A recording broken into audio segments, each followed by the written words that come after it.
Wow, shit, knuckle. Y'all don't know? Little Kim and Black Raw. Yellow Man. What? He did it. The moment you all but wait for. Murder. Queen B, Queen B. What y'all riffing about? Hang them like they did in the South. Dead with your dick in your mouth. Now what this shit is about? Niggas sleeping. Like I won't slip in your house. Come on, and put my dick in your spouse. Till you get home. I lamp like a party of couch. Dad sit on me. That's when I'ma squeeze 50 pretty swiftly. Till them coppers come and get me. Try to tell his coward ass is real. Acting like I can't get through that Sloman shit. I'm a veteran. I take levers and ferns. Safe cracker. Move from New York to Jersey. Still sing kites with birds. Nothing's heard. Feds wanna tap my words. Take vehicles off curbs. Tools off herbs. Jewels off all you nerds. You swerve. I splurge with all y'all riches. Coming to jank. Blind all y'all bitches. Give respect, cause respect is due. Keep frontin', and I'ma put the tech to you. Coward. Dame espacio. Back up. Dame espacio. Can I get a minute to breathe? Dame espacio. That means give me space. Dame espacio. Back up. Think I'm just talking like I never did these things. Snap, change the rings, teddy bears from siblings. I did things some of y'all cowards might not imagine, like running in stores, gun drawn, spazzing, pressing the button, bitch, I'm not having. Wanna be a super employee and leave in the bagging? Black wagon, babe boy, I'm not bragging, it's a promise. I'll take him to school like Nostradamus. It's my thing, do what I do best. Want the treasure chest and that dough in your girl breast? How dare you try to stash yours and get yours? What? Mine's is mine's, what's yours ain't yours. Get his whip. Watch how quickly I paint yours. Watch Poppy and them hit it up with the paintballs. Coward niggas got the gall. Thinking I will lamp in the hall like New Year's and drop the ball, bitches. Dame espacio. Back up. Dame espacio. Can I get a minute to breathe? Dame espacio. That means give me space. Dame espacio. Back up, yeah. Where I come from, we all got guns. Be 100 of y'all and we still won't run. Never that. Call the cops, they still won't come. We bang on niggas like we playing the drums. These cats think they know me black. Well, I hit them over the head and say, homie, don't play that. Listen to their rhymes and say, didn't I say that? Damn. I'm the shit. It's like I'm a nigga, they be riding my dick. Get on some old school shit, bitch, run your kicks. Go on, y'all can have my flow. I extort y'all hoes for all y'all dough. Give me that. And by now, I think all y'all know who the winning champ by TKO. What? The winning Espacio, Black Raw. What it do, y'all? Dame espacio. Let's get into it.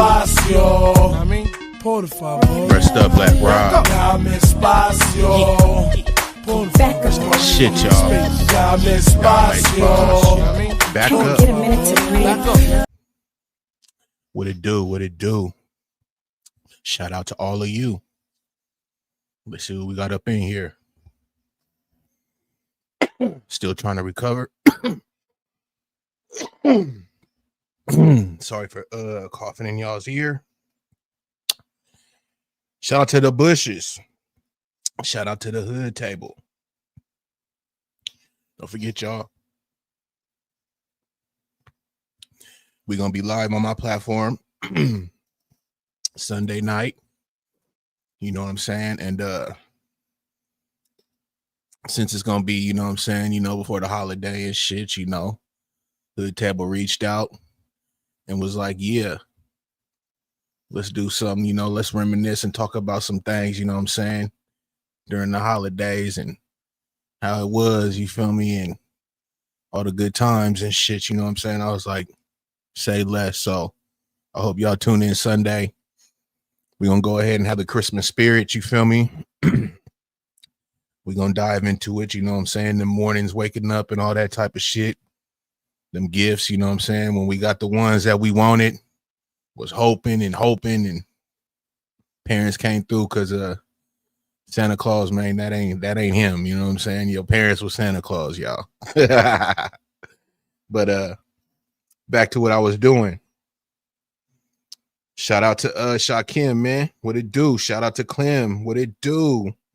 Shout out to my boy John. He says, The countdown is on. The final countdown. You know what I'm saying? That's that inner white boy in me. You feel me? Okay, John, I got you. Mahogany, what it do, man? Okay, for sure. I appreciate y'all sliding through. I know more finna come. You know what I mean? Hey, there's a lot of things going on, y'all. So, like, you know, shit. Shout out to the replay gang, because motherfuckers is live and there is a lot of shit being talked about. It's wild, y'all. It's wild. It's wild. But shout out to y'all, man. You know what I'm saying? We here. Shout out to Melanated. What it do, Melanated? God dog it. Let me hit this real quick.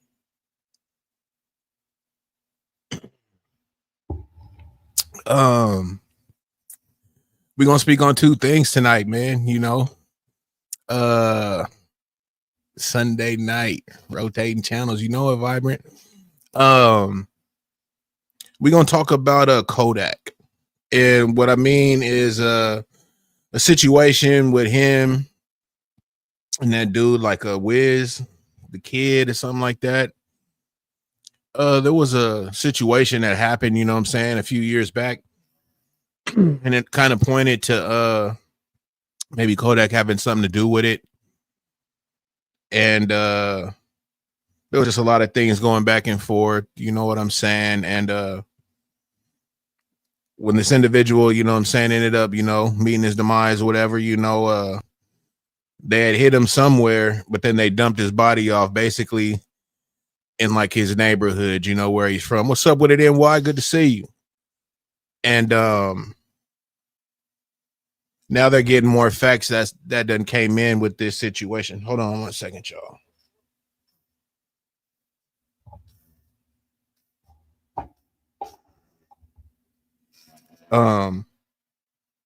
They're getting more facts in with this situation. And now it's starting to come out that they got Kodak on paperwork, you know, saying that, you know, he put up 20 racks, you know what I'm saying, to have this man unalived.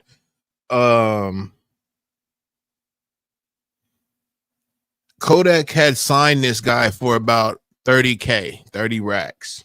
Okay. The guy was really cool, kind of fanned out.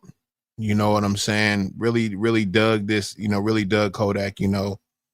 People that heard of Kodak, you know, he's got a lot of, you know, hits and shit. You know, he was a popular dude, you know what I mean? He's going through some things now, but, you know, he done definitely paved his way, you know, coming out of Florida. And this dude Wiz was, you know, he was up and coming doing his thing, you know what I'm saying? He had a nice sound, whatever. He ended up getting a little buzz to him, you know what I'm saying? So when he had signed the Kodak, he was under the impression it was a little bit more than maybe 30K. You know, he was thinking things were going to be a little bit different than that. So when he found out, you know, he's kind of was like, you know, I kind of want to, you know, get out of this deal. So I'm willing to cash you out to get out of this deal, so I can, you know, be free, do my own thing, and maybe do things independent, or maybe get signed to somebody that's willing to really put some money in his pocket. Kodak wasn't for it. It's always wild to me, y'all, when it comes to the music game, and I can kind of understand it, but I don't understand it, because being a person that's ran, you know, like a local label, and, you know, did things and put out, you know, different projects, from making the cover arts to getting the packages of the CDs getting burned and all that shit, and like the whole nine, you know, back in the days type shit. So I get it when somebody kind of puts into an artist and whatnot. But what I never understood is if this artist is willing to work, what's up with it, Be Easy? Willing to work and do his thing, but you're kind of hindering him. And it's like, it's weird. It's like you see people that get hindered. Like, if they got motion, why wouldn't you kind of push him and you can make that money. You know what I'm saying? Y'all can, could win. Both of y'all could win. But for some reason, like people like will put and I guess you could look at it this way. Kodak's an artist himself, right? So I guess it's like the teacher and the student. So maybe, you know what I'm saying, if he would have, like I said, the guy was getting that buzz, you know what I'm saying? If he would have kind of put into this dude and was pushing him like he should have, maybe he would have had a bigger buzz than Kodak. It's wild, y'all. But when it comes to like, actual labels doing that shit, which they do, it's like, why would you sign somebody and then they get motion, but yet you don't want to push them? You want to keep putting their album back or whatever, for whatever reason. But you would think they would, me coming from a hood point, a hustler's point, if I know there's some money to be made and you and shit, they want this product, nigga, let's do it. You feel me? Let's keep this train rolling. What's up with it, young? Jake Paul got dropped pretty good. Hey, bro, I didn't see it. I'm glad you came in, young, with that, man. Is the fight over, bro?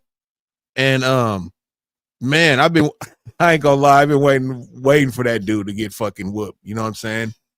But shout out to Jake Paul. But like I was saying with Kodak, man, maybe he didn't want the guy to get that shine. Who knows? But basically, I guess over the last few days, it's came out, you know what I'm saying, that Kodak has something to do with this guy's unaliving, and now they're gonna arrest him if they haven't arrested him already. Wiz Khalifa for smoking on stage overseas. Oh, you're talking about somebody else, okay? Because one of the 48 laws is to eliminate competition. That's why so many people befriend. It's not to help. It's to study, steal, and conquer. Shit, man. I've never read that book, bro, but I heard it's a hell of a fucking book, and there's a lot of game in there. You know what I'm saying? That's one thing that I do need to take advantage of is reading. When I'm in certain situations, I read my ass off. You know what I'm saying? It like takes me to a whole nother place, a different land. I actually can enjoy it. It's like your mind, when you read something, it just goes. You know what I'm saying? When you watch a movie, it's dope. But when you read something, it's like your mind just goes. You feel me? Especially if the motherfucker that's writing, the author, whatnot, is hella dope and descriptive and shit. It's, man. But I definitely need to do a little bit more reading, man. And I definitely need to read that book, bro. You know what I'm saying? For sure. Good read to be aware of snake tactics. That's a fact, bro. So listen to audiobooks if you ain't reading. That's a fact, Be Easy. That's a fact. Be Easy, you was saying some shit the other day, bro. That's why I like and I told you this before. You got a hell of a vocabulary, bro. You know what I'm saying? Like my vocabulary is very basic, bro. I've always said that, it's nothing fucking spectacular in no way, but you was just saying some shit the other day, bro, and it was dope, man. And then I'd be watching the lives back and everything, and I'd be like, wait, take a note, bro. So if you ever kind of hear me using one of those words, don't trip, man. You know what I'm saying? Don't trip. But I like being around, people, bro, that do got a good vocabulary and speak very well. You know what I'm saying? It's dope because I will fucking try to pick that shit up. You know what I'm saying? And try to use it myself, you know what I'm saying, to better myself. You feel me? Like, that's straight up, bro. Like, there's no denying that. But back to the Kodak thing, man. Shout out to y'all being here, man. I'm chilling, bro. You know what I'm saying? Shout out to y'all, man. Y'all get up in here, man. Shout out to the replay gang. What was I gonna say? Oh yeah, we supposed to grow off each other. That's a fact. Be easy, and that's why you gotta make sure your circle is right, bro. If you got a circle full of dipshits, man, you finna be one of them dipshits, bro. You know what I'm saying? I'm cool with that pimping. I'm not trying to. It's not gonna happen. I'd rather be solo bolo, man, and just do my thizzle. If I'm gonna go ahead and be around somebody, you gotta have some type of game about you or something, bro. You know what I'm saying? Period. Move correctly. You know what I'm saying? Just something, bro. Period. Mr. Boston, what it do? Um, so yeah, so with Kodak, man, it's just wild. You know, so they looking at him. I'm not knowing if he's already been arrested, but they have the word is that they're gonna be arresting him, you know what I'm saying, for the simple fact of what they got on him right now. And it will be for, you know, the unaliving of this man, bro. So things aren't looking too good for Kodak, man. Things aren't looking too good, period, bro. You know, things aren't looking too good, period. Just to jump on a quick note, you know, that dude Jay Diggs, man, you know, he just lost his case. You know what I'm saying? He's a Bay Area, you know, rapper, executive producer, you know, big part of, you know, Mac Dre and, you know, the whole movement of that and shit. You know what I'm saying? So, you know, this guy caught a marijuana case in fucking Utah, you know what I mean? And fucking they done gave this man 10 years and they was pushing for 18 years, y'all. You know, this guy is, you know, a few years older than me, so he's probably pushing about like at least a good 54, 55. You feel me? And like to have to bring those type of numbers, you know what I'm saying, incarcerated, bro. Like it's scary and wild at the same time, bro. You know what I'm saying? Getting older and being in that type of environment, it just ain't cool. I don't know what the fuck it's like out there in Utah, but you know, period, just being incarcerated, period. And then, you know what I'm saying, having to do so much fucking time like that, bro, it's just crazy, bro. It's crazy. So back to the Kodak thing, you know, that's what they on him with right now. So I do got a clip and we will get into that. And we just gonna kind of check this out, man. Dude kind of going over shit, you know what I'm saying? And breaking it down. You know, well, you know, shit, I just kind of took a little glimpse at it real quick, you know what I'm saying? And dude was doing his thizzle, you know what I'm saying? So we're gonna probably do about a good maybe total of 8 minutes of it, but I'll be probably stopping it, and you know what I'm saying, and we'll be kind of chopping game and shit, and then I'm gonna kind of skip forward. But he's gonna kind of break down kind of what they got, y'all, and you know, the situation, you know what I'm saying, that's going on right now with Kodak being involved in this shit. So let me go ahead and share this shit. We're gonna make this big. We're gonna go ahead and play this shit. Be sure to hit the like and subscribe button and be sure to share this video. I got some news for you Negroes today. Kodak Black killed his own artist, Wiz the Wizard, and will be arrested for it soon, according to court documents. Now, we all know the history between Kodak Black and Wiz the Wizard. They was once best friends. Wiz was signed to Kodak Black. They was road dogs. Every time you seen Kodak Black, you seen Wiz the Wizard right beside him. Up until something happened in the relationship, it became very strained. They started dissing each other. They started making Instagram lives about each other. And then Wiz even came out and said, I no longer wants to be signed to Kodak Black. He tricked me into signing with him. I only signed for $30,000. I want to buy myself out the contract. And we all know Kodak Black didn't let him out the contract. So they continue beefing. They continue sneak dissing up until Wiz the Wizard was finally murdered. And I'll be honest, when Wiz the Wizard was initially murdered, everybody's antennas went up. Everybody began speculating. Everybody put on their detective glasses. And we all said, this kind of looks suspicious for Kodak Black. You beefing with your artist. He said he want to get out his contract. Y'all being very disrespectful on them Instagram lives. Then all of a sudden, he gets found dead and you say nothing, you go quiet.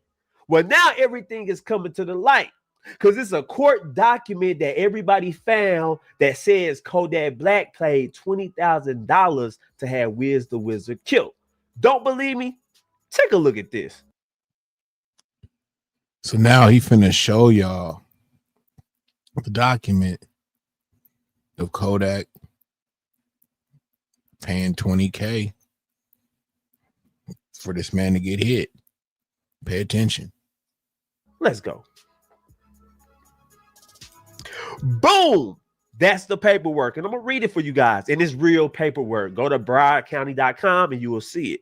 It says on September 17, 2021 at 8:37 a.m., James Samuel, a known associate of the Denia Hot Boys Grand Mafia street gang, sent the iMessage to Brown's phone with a picture of the Wisdom Williams crime scene, including a body covered by a yellow tarp. The metadata from Samuel's phone showed the photo was taken near the crime scene. At 10:19 a.m. on September 7, 2021, Trayvon Key, aka Lil Trey, sent his location to Brown's phone via a pin drop. This location matched the location Brown's phone sent to Martavius Cross about 5 minutes later. On August 3rd, 2021, Brown's phone communicated with Denzel Sanan via Telegram, indicating Kodak Black had offered the Grand Mafia $20,000 for the murder of Wisdom Williams. Even if true, this is hardly evidence Brown was paid any money for assisting in the homicide or helping Key avoid arrest. Now, wait a minute. This is paperwork alleging that Kodak Black put a $20,000 bounty on Wiz the Wizard's head. That is very important. Now, I know the paperwork says there's no proof that Kodak Black ever paid the bounty, but they don't need proof he paid the bounty. It is called conspiracy. Anytime you try to have somebody murdered, anytime you put money up on somebody's head, even if you never pay the money, you still can be arrested for conspiracy to commit murder. So if this is in the paperwork, and Wiz the Wizard... Now, in law, that is true. You can get caught up with conspiracy to certain situations. It may sound a little wild or whatnot, but that is actually, that's true. There was a lot of mafia people that they couldn't really pin shit on them, but it was plain as day, you know what I'm saying? So they would have things to where they would get them on a conspiracy. So just to kind of let y'all know that is a fact. In case y'all thinking, well, they're saying, you know, we don't have a fact that he put this $20K, but yet, you know. So here we go. Let me back that up just a little bit, just so y'all could hear that again. And if a commercial pop up, you know what I'm saying, I'll try to be quick draw McGraw on that shit. Anytime you try to have somebody murdered, anytime you put money up on somebody's head, even if you never pay the money, you still can be arrested for conspiracy to commit murder. So if this is in the paperwork and Wiz the Wizard ended up dying, you got to investigate Kodak Black. And now everything makes sense. Because I always said, I don't know what happened to Kodak Black. He seems a little off. He seems lazy. He always on drugs. I think it's the guilt kicking his ass. Because think about it. This happened in 2021. Kodak Black ain't been right since like 2022. He talking about he do heroin, meth. He mumbling his words, his hair all over his damn head. Nigga looking like he ain't washing his ass. When the last time? Okay, bro, over here glitching. But I'm gonna fast forward this to another part. But looking at my chat and seeing what Young said. Young, you said where's it at? Shit. Oh yeah, here it is. I don't know if it's true, but they chopped that dude up and left him in a front lawn. So when I move this video forward, Young, they're gonna kind of get into that. I do remember hearing about a dismemberment, Young. I do also remember about them trying to put that on like the Zoes and shit. You feel me? Because the tactics of the Zoes be on some shit like that. And that's why they was kind of spinning that narrative, you feel me, with the whole dismemberment. But they did say that. But when in this video, Young, they did not speak on that, bro. So that kind of threw me. You know what I'm saying? It wasn't brought up at all. I don't know if I missed it. We're finna watch it again. Let me fast forward this. I think it was at like 5:33 or something. Yeah. If a commercial again come in, y'all, I'm gonna try to be fast with it. So yeah, young. But I remember when the shit happened. They did say something about a dismemberment, bro. And I don't want. I want to say it was his head, bro. But look, we're gonna get into this shit. You know, shout out to the chat.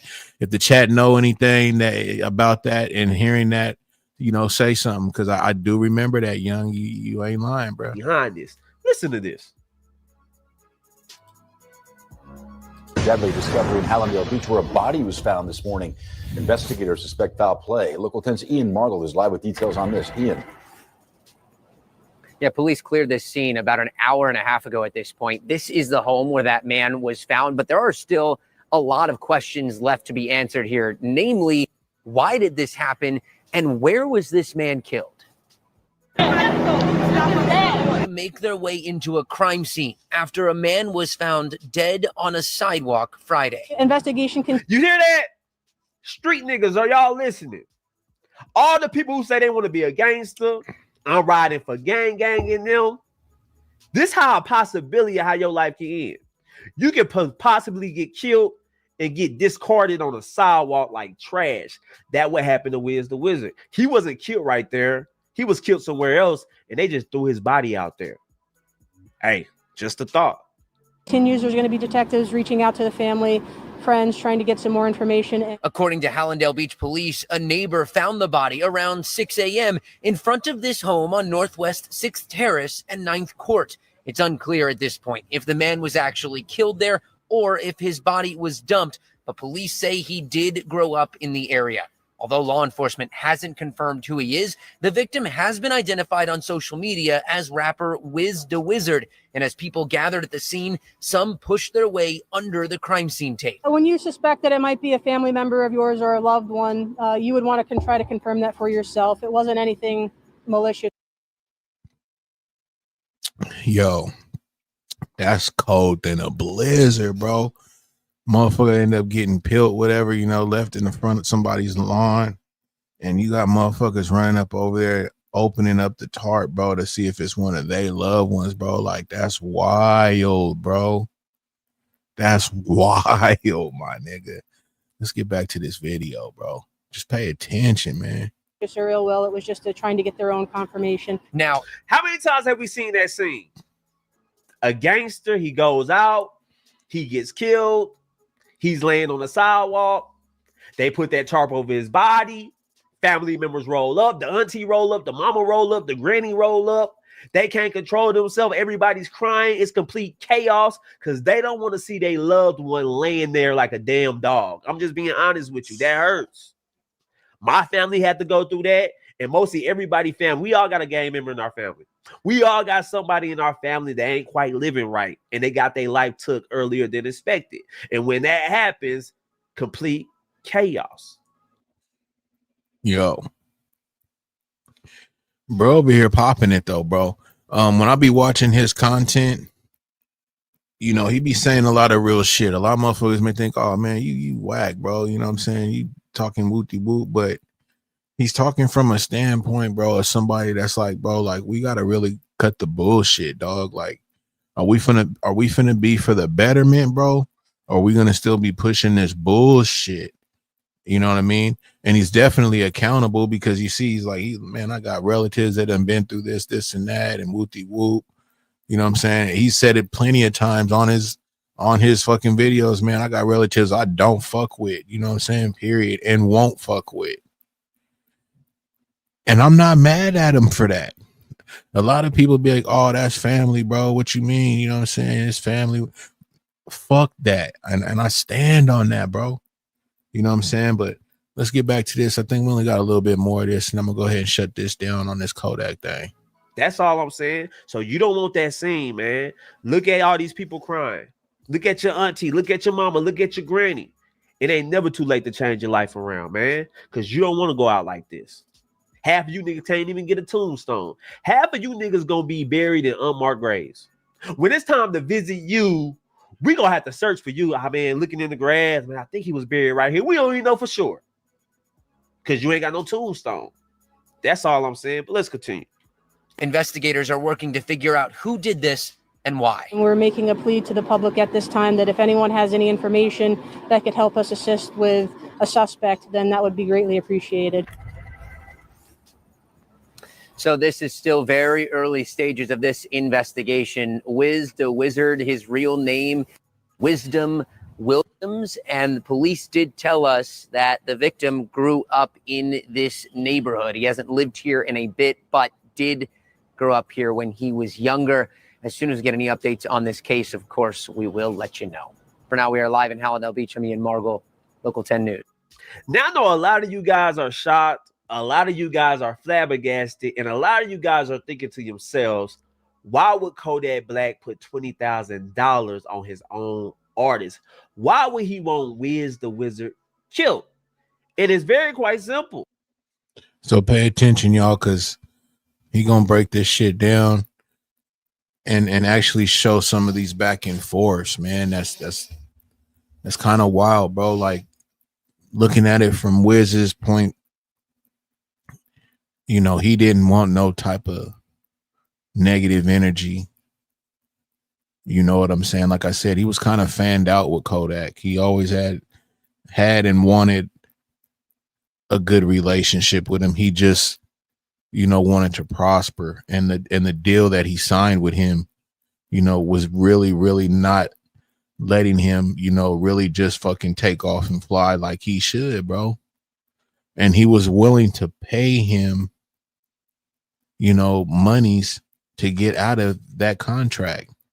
No negative, nothing. Like, bro, it's good. It's just, you know what I'm saying? You my brother, you know, people be using that brother shit. You my brother, boo, woo, woo, but let me just pay you, bro, and I just want to get out of this contract, bro. So pay attention, y'all. They were having contract issues with each other. It was street politics. It's rumors that they tried to backdoor each other. It's all type of shady stuff that goes out on the street. But I'm going to let Wiz the Wizard tell you his problem with Kodak Black. Look at this live stream he made shortly before his death. It's going to tell you a lot. Listen to this.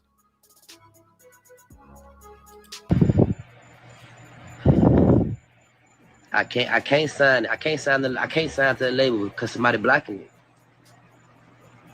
I gotta get out this contract first. They don't want to let me out of the contract. They don't need. I'll buy myself out my contract. They don't even want me to buy me out the contract. Haven't that been happening lately? I remember it used to be cool to be a rapper. That used to be the career choice of a lot of young black men from the urban communities. They see the rappers shining. They see them living that glamorous life. But within the past 10 years, it's a lot of rappers that be complaining, that be signing messed up deals. Did you hear what Wiz the Wizard just said? He said he was tricked into signing the Kodak Black, and he only signed for $30,000. Damn, nigga, I got $30,000. How the hell somebody trick you into signing a contract? See, even when you sign contracts with your homies, even if you sign contract with somebody you know, you still got to have a middleman. You still got to have a buffer. You still got to have somebody there to read that paperwork to you. And it don't seem like he did it. It seemed like he was just happy to be around Kodak Black. It seemed like he might have been clout chasing a little bit. And Kodak Black was like, here, sign this. You with me now. And then nigga just said, okay. You get what I'm saying? And now he's upset. Now he's angry. Now he's talking about he'll buy himself out.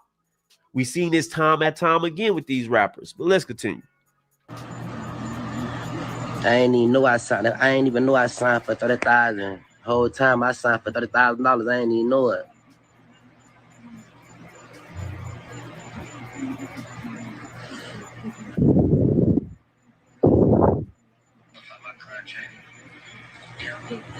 I'll buy myself out my contract right now. They don't want me to do it. They don't want to do that because they know I'm pressure, you heard? Now, I'm going to say this. There's nothing wrong with Wiz the Wizard realizing he signed a bad contract. And there's nothing wrong with him saying, hey, Kodak, I will buy myself out this contract. But I think he kind of went about it the wrong way. And I don't think this is the only problem he had with Kodak Black. I think it was some street politics as well. We know how it go. You got gang members rapping. You got gang members hanging with each other. Street politics get involved. Y'all. I gotta pause it because I do gotta agree with that, right? Kodak is a street nigga. This dude Wiz is a street nigga. They come from different areas. Maybe some of they folks don't get along with some of these other folks or close folks to these folks or vice versa, right? So it can be all good in the beginning, but then that shit goes, maybe shows, whatever, and just studio visit, whatever, bro. It can end up almost getting a little funky. You know what I'm saying? Especially if you really in these streets.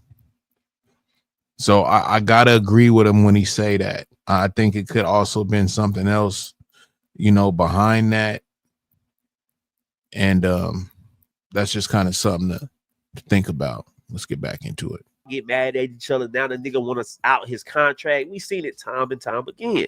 But I also think Wiz the Wizard was a little naive. I think every time he spoke on Kodak Black, he always said, man, we ain't got no problem. We brothers. I just want my contract. We ain't really talking to each other. We ain't really rocking with each other. See, you don't think it's a problem. But it seemed like Kodak Black had a big problem with you. Listen to Wiz the Wizard talk about he has no problem with Kodak Black by running his name through the internet. Take a listen to this. It's very naive of him.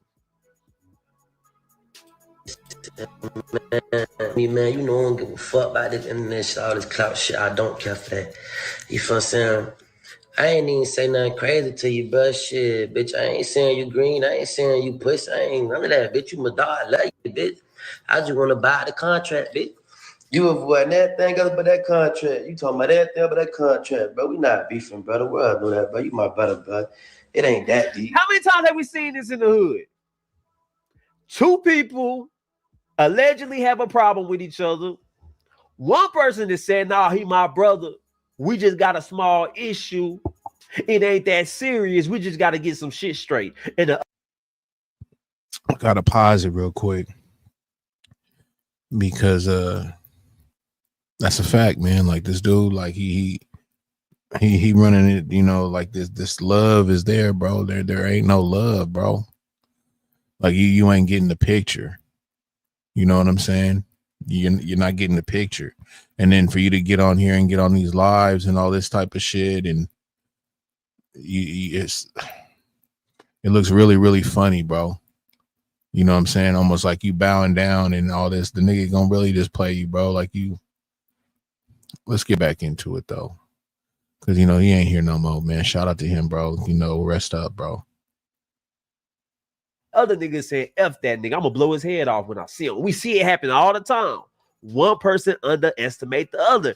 And it kind of seemed like Wiz the Wizard underestimated Kodak Black. I'm just being real. He kept saying, well, you my brother. He kept saying, I love you. But he don't know that his alleged brother, Kodak Black, allegedly put $20,000 on his damn head. That's the cold part about this whole situation. But let's continue. We can link up and fight if that was the case. It ain't that deep. We ain't got no problem with each other, bro. You tripping, bro. I just want to get out my contract. What we doing? You don't fuck with a nigga, you ain't cool with a nigga. We ain't talking, it ain't nothing, you know what I'm saying? Most definitely, bitch, let me buy the contract. So what we doing? Fuck all that other shit. That shit irrelevant. Most definitely, my nigga. Now let's stop it right here. This is what Wiz the Wizard put on Instagram about Kodak Black shortly before he was killed. I never mentioned nothing crazy. All I said was let me buy myself out my contract. Where the aggression come from? I love you, bro. You know you my nigga.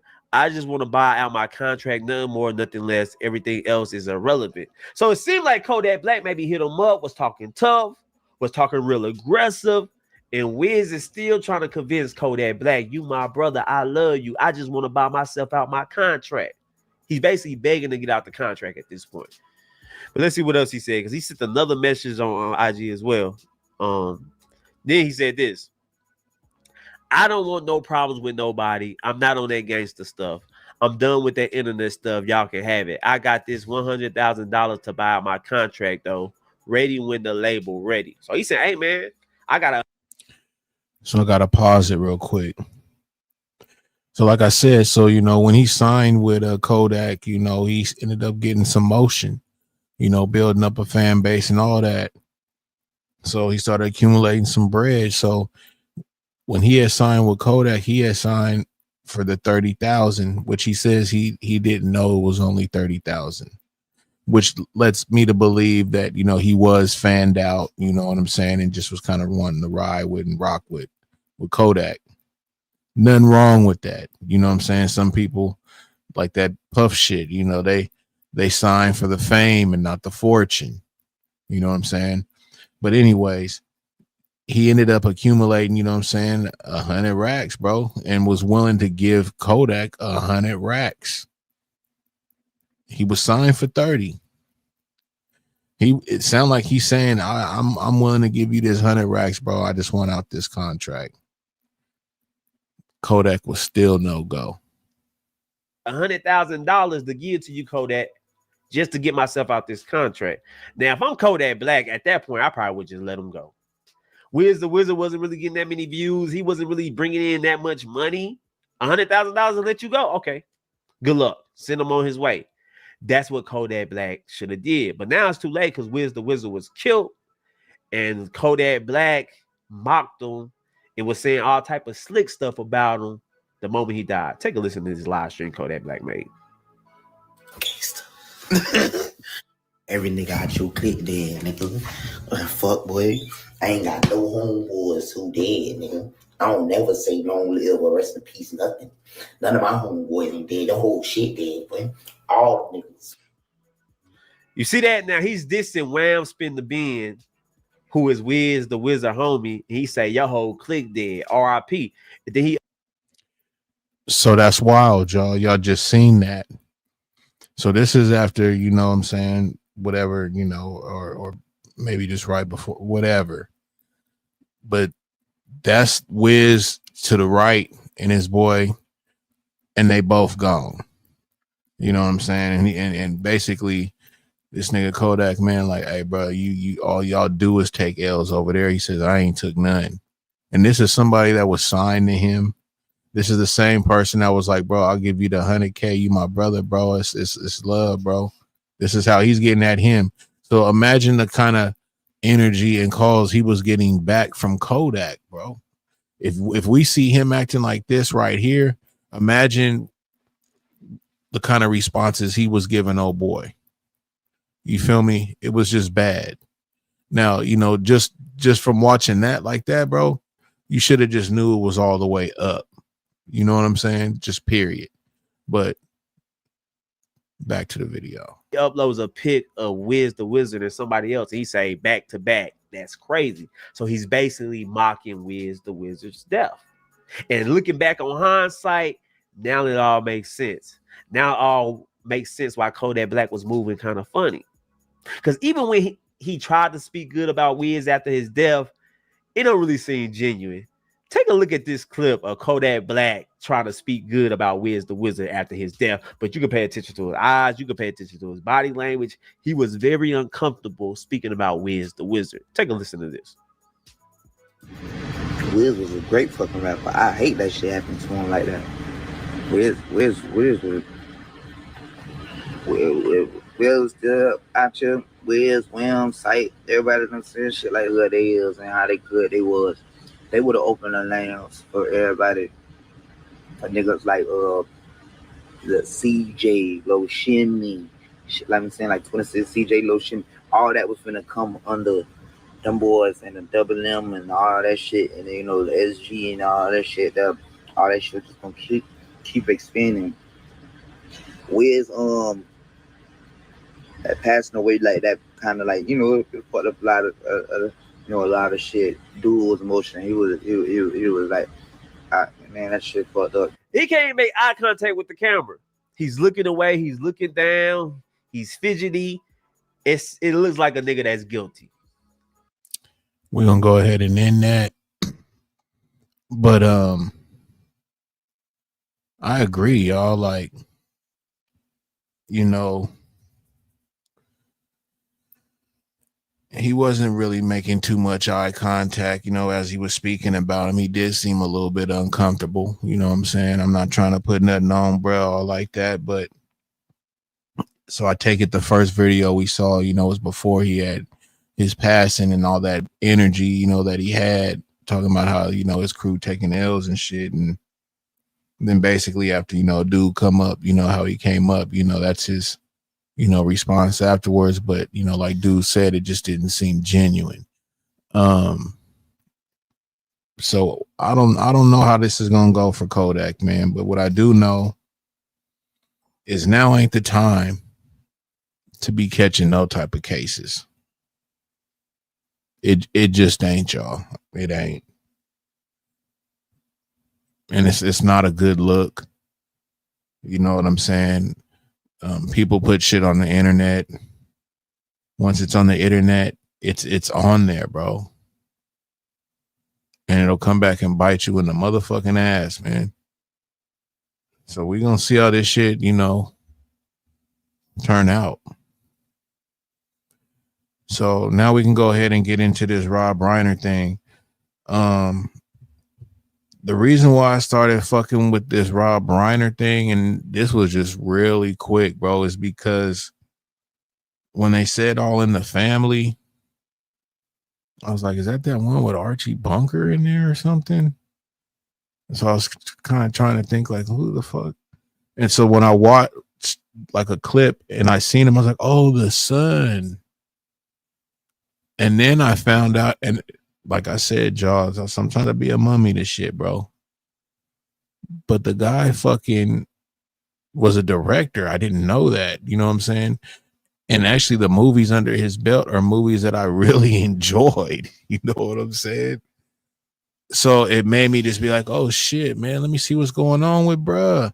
Because I already heard, you know, that, you know, he had gotten stabbed, him and his wife, and the whole nine. You know what I'm saying? It was kind of really brutal. And with this guy, I was thinking, like, why would he lose his life like that? And then they were just talking about like how he hella liked Trump and everything, but I was like, it couldn't have been no Trump shit. So I just kind of like, you know, clicked on one video, y'all, because it was the guy just looked like a hell of a square. The video wasn't long and he looked like he was just kind of to the point. And he was like, his breakdown, you know, just would led up, you know, to the time before, you know what I'm saying, Rob and his wife lost their life. Was wild, bro. And the shit is that you know, they got his son under arrest right now. So his son had, like, you know, some issues, you know, like mental health, which is really a big deal. And Rob, he had I don't want to say he had cut ties with him, but he kind of, you know, gave him the tough love, and, you know, he wasn't right, and he wasn't like he wasn't trying to get right. So, you know, Rob couldn't have, you know, none of that type of energy or bullet, you know what I'm saying? Like, bro, I ain't on that. You my son, I love you, but you ain't even trying to get no help or be helped or whatnot. That's what I take. So after a while, him and his son ended up having a better relationship. You know, Rob got bread, bro. And he got a few kids. He got a daughter that stayed right across the street. He's in like a $13 million house. His daughter stayed across the street, so she got to be in something pretty fat. So, you know, he's definitely a family man, a provider, whatnot. Ends up having a better relationship with his son, lets his son move into the mansion, bro. You feel me? Come on, man. You know what I'm saying? And take him in, whatever. So what happened with the shit, you know, leading up to what Rob and his wife losing their life is He went to a fucking party, bro, with Conan. Yeah, I know y'all remember Conan. He used to have that late show, the dude with like the red hair.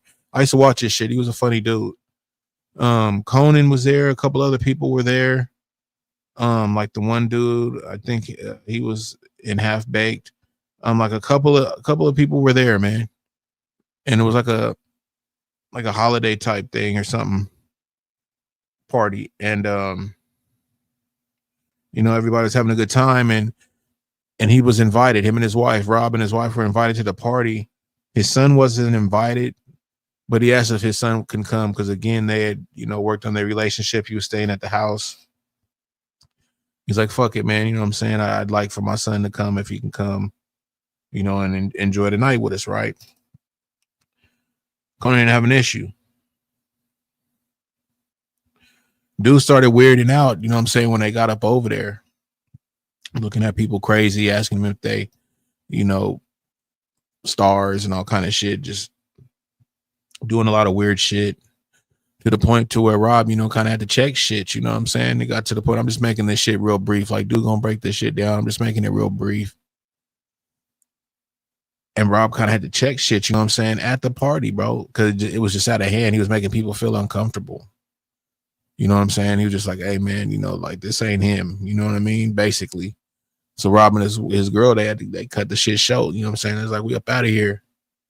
You know what I'm saying? So fucking, I guess the son ended up following suit, going home, also back to the cut. You feel me? And they got him on film, you know what I'm saying, later on that night, walking by like gas stations and shit, opposite direction of the house, like some weird shit, bro. So the daughter stayed across the street.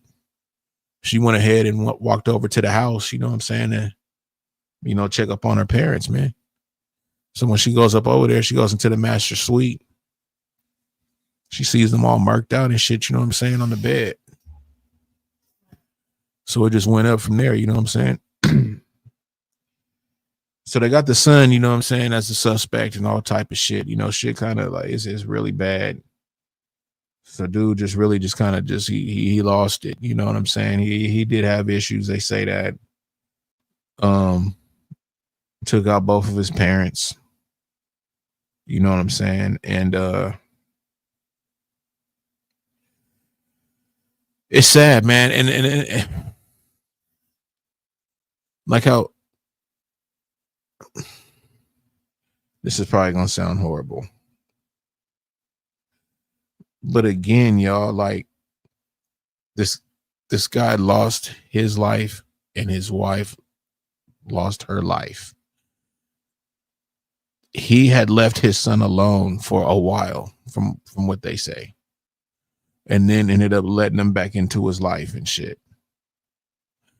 And then this happens.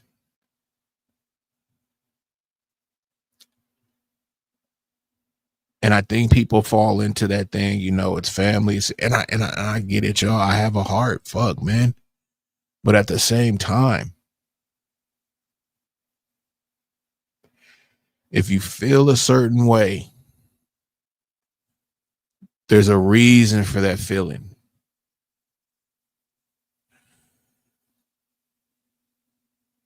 And I'm not going to go into religion because people base, their stuff off of Bibles and stuff like that. And that's fine. But I don't need a Bible to tell me how to live or what's righteous or what's right. Because what it isn't the word is that God made us like him, basically, in that, or whatever, however they say it. I don't know the exact correct way. So we have that in us. All that other stuff to me is fluff. So if he was already feeling a certain way about his son and knew that the shit wasn't right, that was his fucking ding moment. I don't know what made him go and be like, you know what, I'm gonna go ahead and that's fine, bro. I'm not saying nobody deserves a second chance or nothing. That's why I said this is gonna sound fucked up. But I stand in this, y'all. This is me. I really believe this shit. If you fucking feel a certain way, I don't give a fuck if it's your family or not. It is what it is, bro. Because look at this shit. Look at the turnout of this.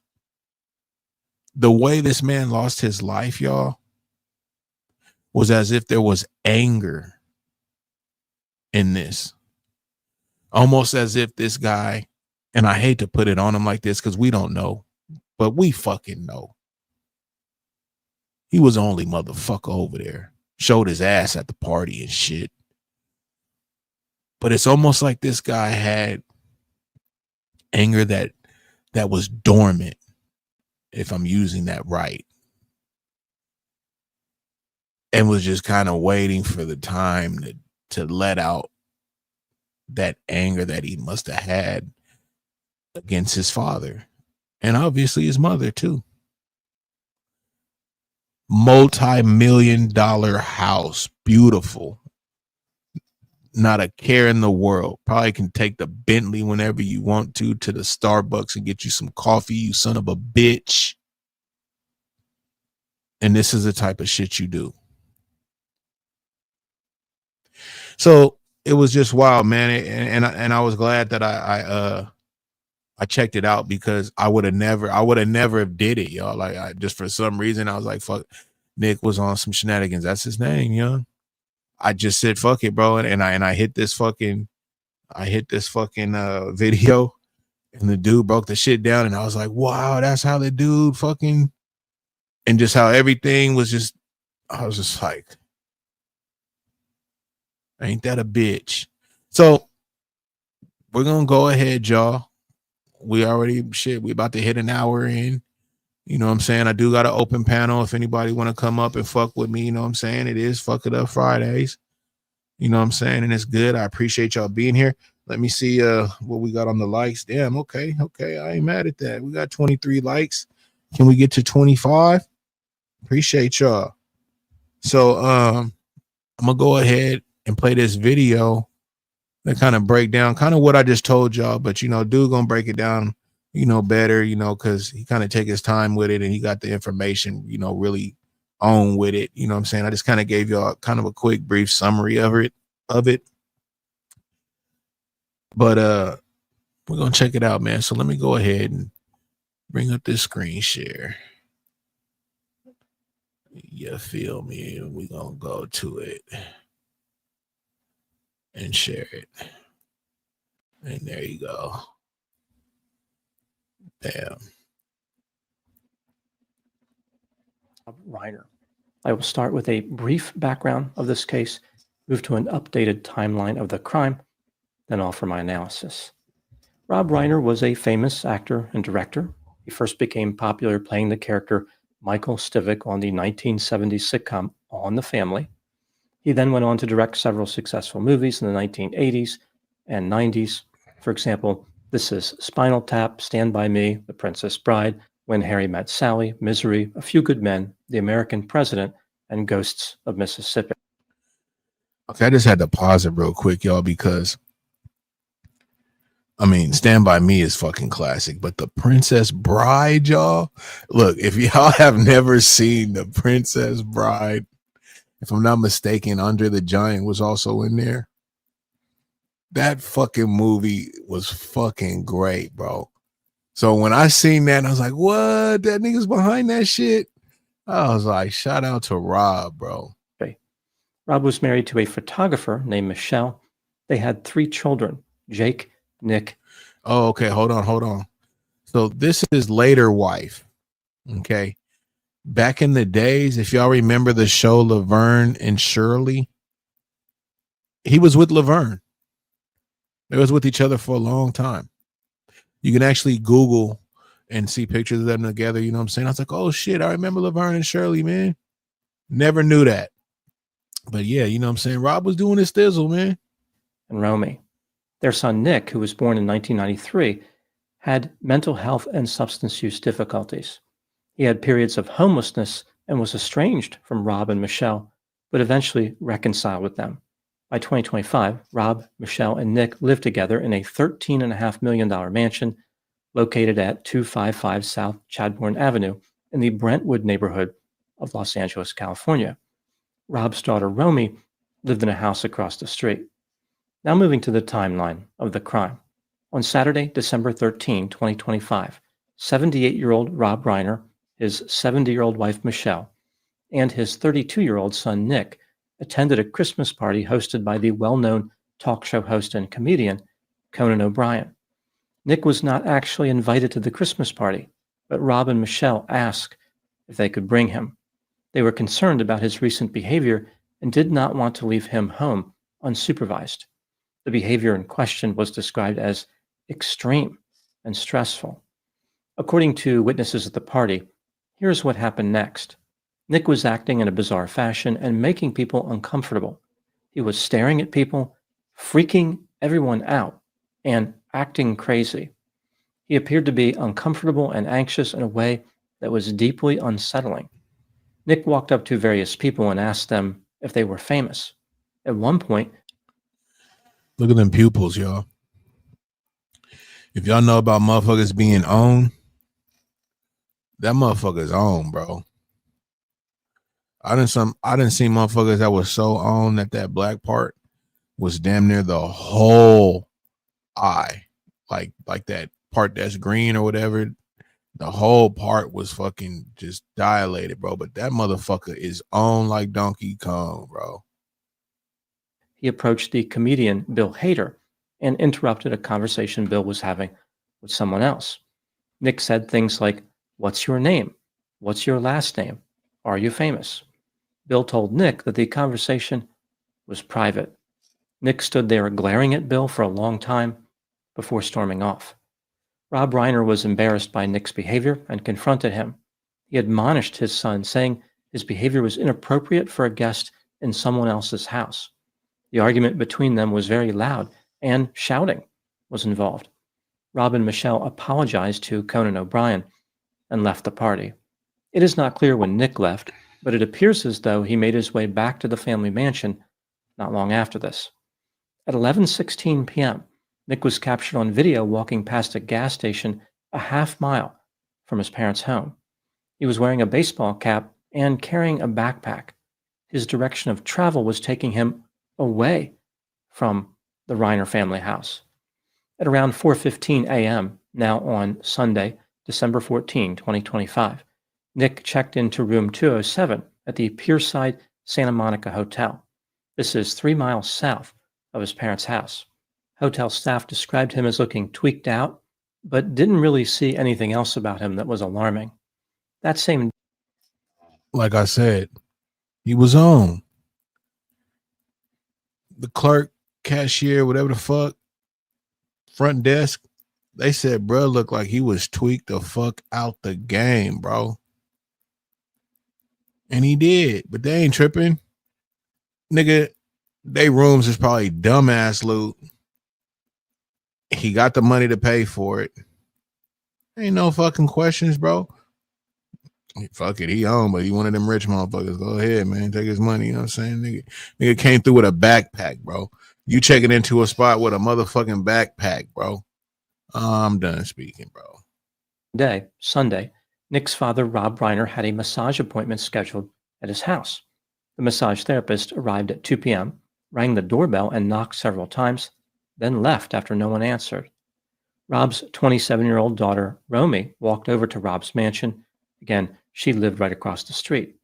She entered the master bedroom searching for her parents and found her father, Rob Reiner, dead. Romy ran out of the house screaming, which led her roommate to call 911 at 3:38 p.m. When the police arrived, they discovered that both Rob and Michelle were in. Did you peep that?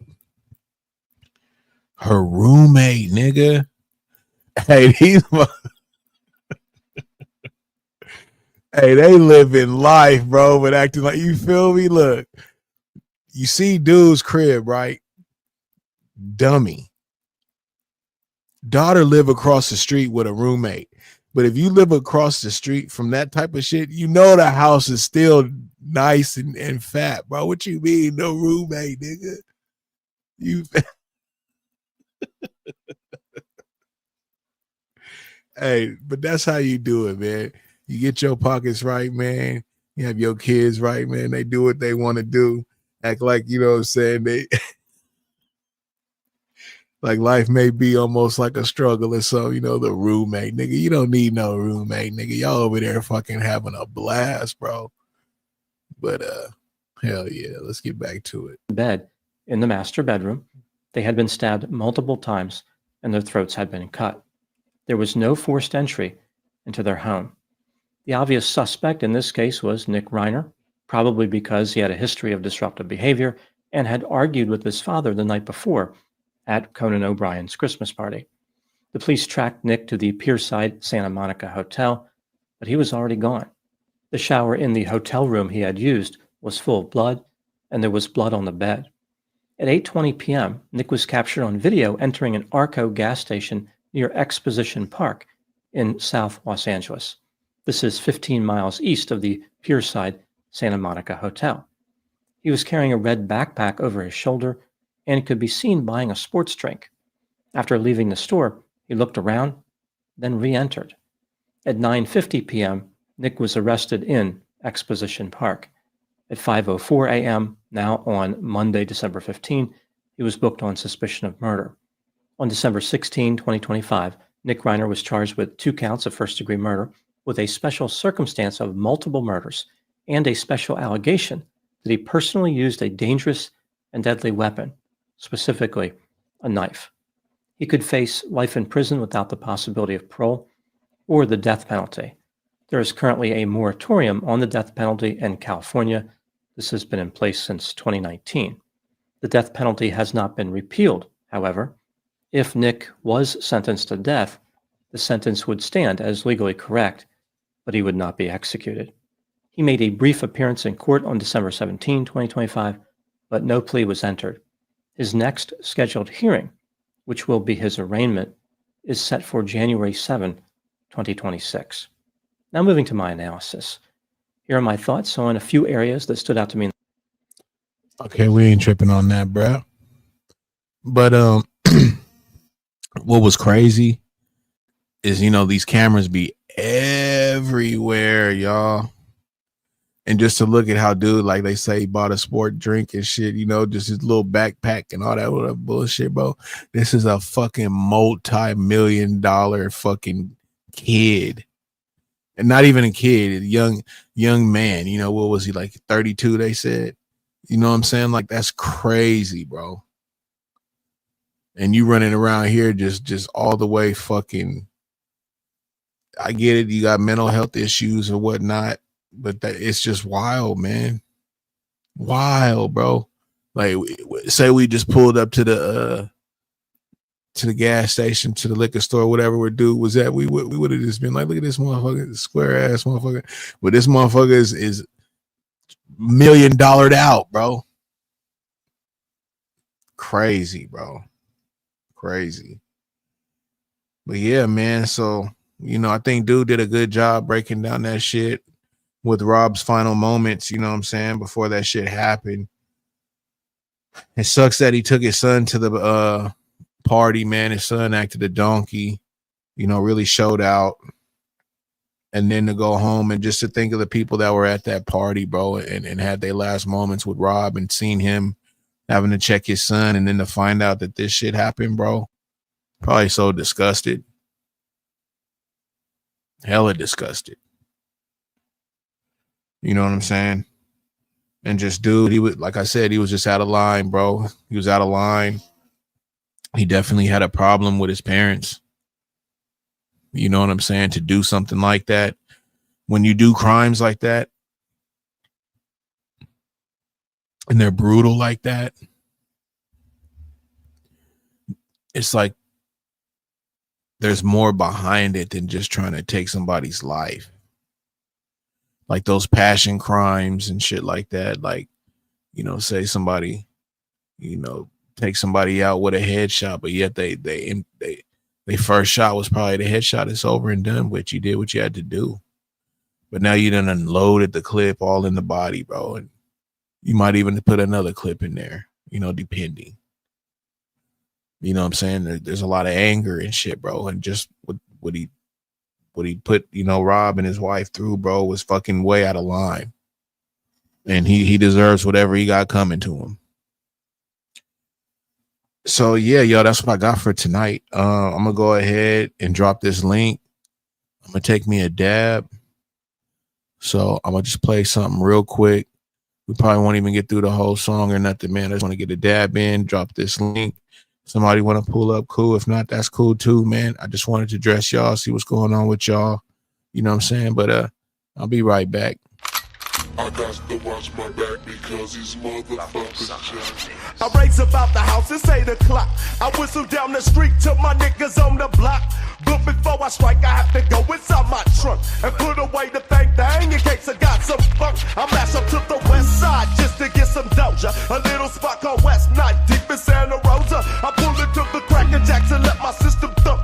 A message to the deck man, I'm looking for a swamp. Plans are getting zesty, plus I'm fully dressed shit. Never one thought of tonight being tested. Striking down link, now I'm headed for Minto. Turn on the college, now I'm sitting in my love, smoking Indo. Sitting in my love, smoking Indo. I know they got some in, so I'm feeling kinda cold, bro. Hit the liquor store and now it's back onto the track. I got to watch my back because these motherfuckers jack.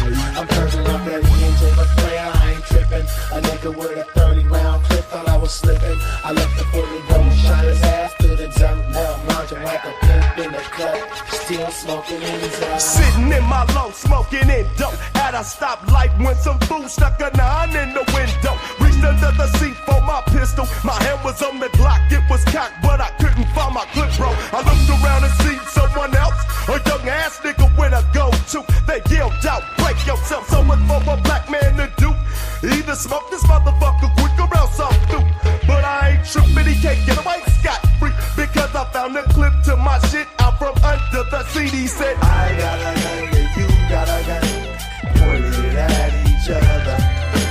I'll shoot you and take your loot and leave you on dead, brother. So I shot him through the door, then opened it up and hit him once more. He fell to the floor and screamed his blood started to pour. His homie stood in fear. I looked in his eye, tear the pit. I wasn't thinking too clear. I should have been up out of there, but what should I do with the punk? I shot him to it through the gat in the trunk. I matched up to the bank and dumped the Glock, the Mac, and all that junk. You know, yeah, the Glock, the Mac, and all that junk. The next morning at 8, the police came to snatch my ass. I tried to run too late, but they caught me before I made my dash. Y'all caught me in the street, threw me in the car, took me to the jail, stripped and searched and locked me down, and wouldn't even set me bail. So I'm sitting in the holding cell stressing. Let this be a lesson, killer ain't no profession. Shit, the DA's trying to take me for a ride. Shot me a deal, 15 to life, double homicide. My dump truck defendant said it beats the chair. I call my mama every day and cry, it ain't fair. Now I'm wondering how the hell did they find me? Got my prints off a shell at the scene of the crime, G. Now my life is a wreck. I wanna hang from the tier with a sheet wrapped around my neck. Everything goes black and it gets silent. This is the result of black on black vibe. You know? Black on black. Sitting in my house smoking Indo. I know they got some in, so I'm feeling kinda cold, bro. Hit the liquor store and now it's back onto the track. I got to watch my back because these motherfuckers jack. I'm turning off that ENJ, but prayer I ain't tripping. A nigga with a 30-round clip thought I was slipping. I let the bullet go and shot his ass through the dirt. Now I'm lounging like a pimp in the cut. Still smoking Indo. Still smoking. Still smoking Indo. Still smoking. Still smoking. Yeah, still smoking Indo.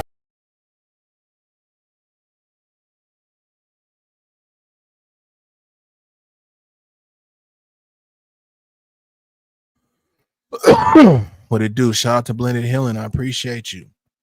I think I see you. Is that you in the back, Young?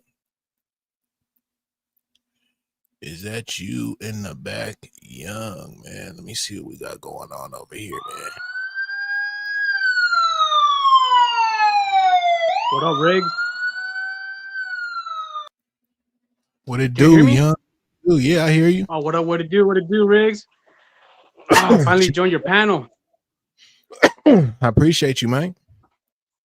Oh, yeah, no. First, the Jake Paul and Anthony Joshua fight.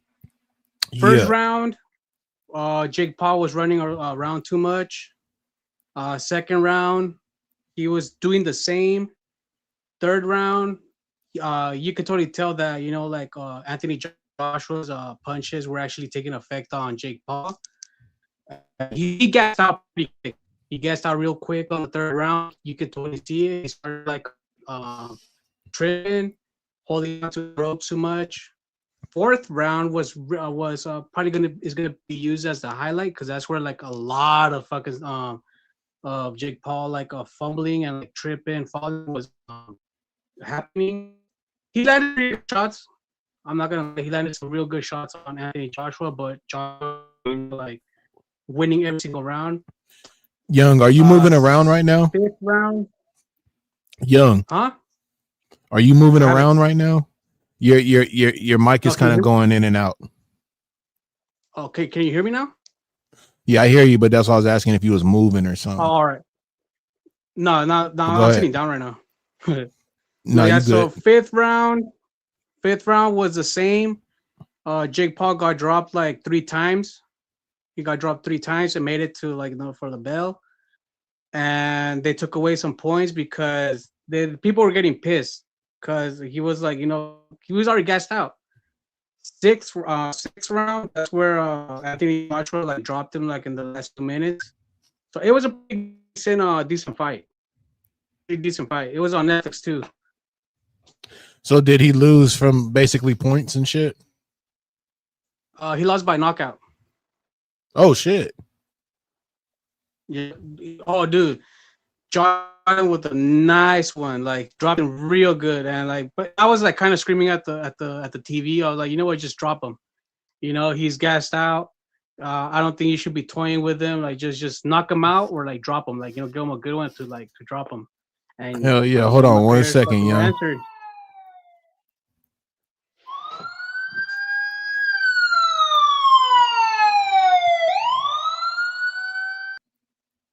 What's up, Be Easy? Hey, what's good with you? Could you hear me? Yep. Go ahead, young.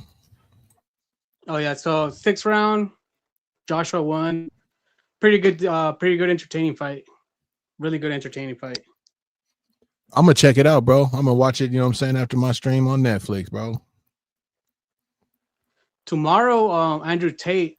Oh, that one's gonna be funny because I don't know if you the press conference was hilarious because the way that when they do the face off, like I was just staring at Andrew Tate. I don't know what he was doing with I think it was with his right hand. It was like like probably doing some like ninja signs and stuff. It was pretty entertaining. So tomorrow's gonna be another good entertaining fight. But that's about it for the Jake Paul. And that's Joshua what's fight. up. But getting into the Wizard, yo, I remember that when that happened, like they removed some like a couple of videos of like people doing like breakdowns of like what was going on, and it was actually to me it was disturbing. Like it was actually really like kind of like gave me like goosebumps because I was reading the chat and then the comments and like it was very detailed. Like they were pointing out like certain comments and all that kind of stuff, and they were explaining it. I found it pretty fucking scary. I was like, holy shit. What coast are you, young? Huh? What coast are you? West Coast. Oh, no shit. Okay. So you get your news kind of like how I get it then. Because I was going to say, like, if you was maybe closer to those areas, you probably got like even more information, but go ahead. Oh, no. Like, I don't know. I just like, because since I would like follow academics, but, there was also other channels that would cover like rap artists. But this one was a real trippy one because I saw the one where like he was explaining like him like trying to get out of the contract, and the disturbing part was like the people that were in this chat and then like the comments. Like I was like, nah, this like they were on some demon time stuff.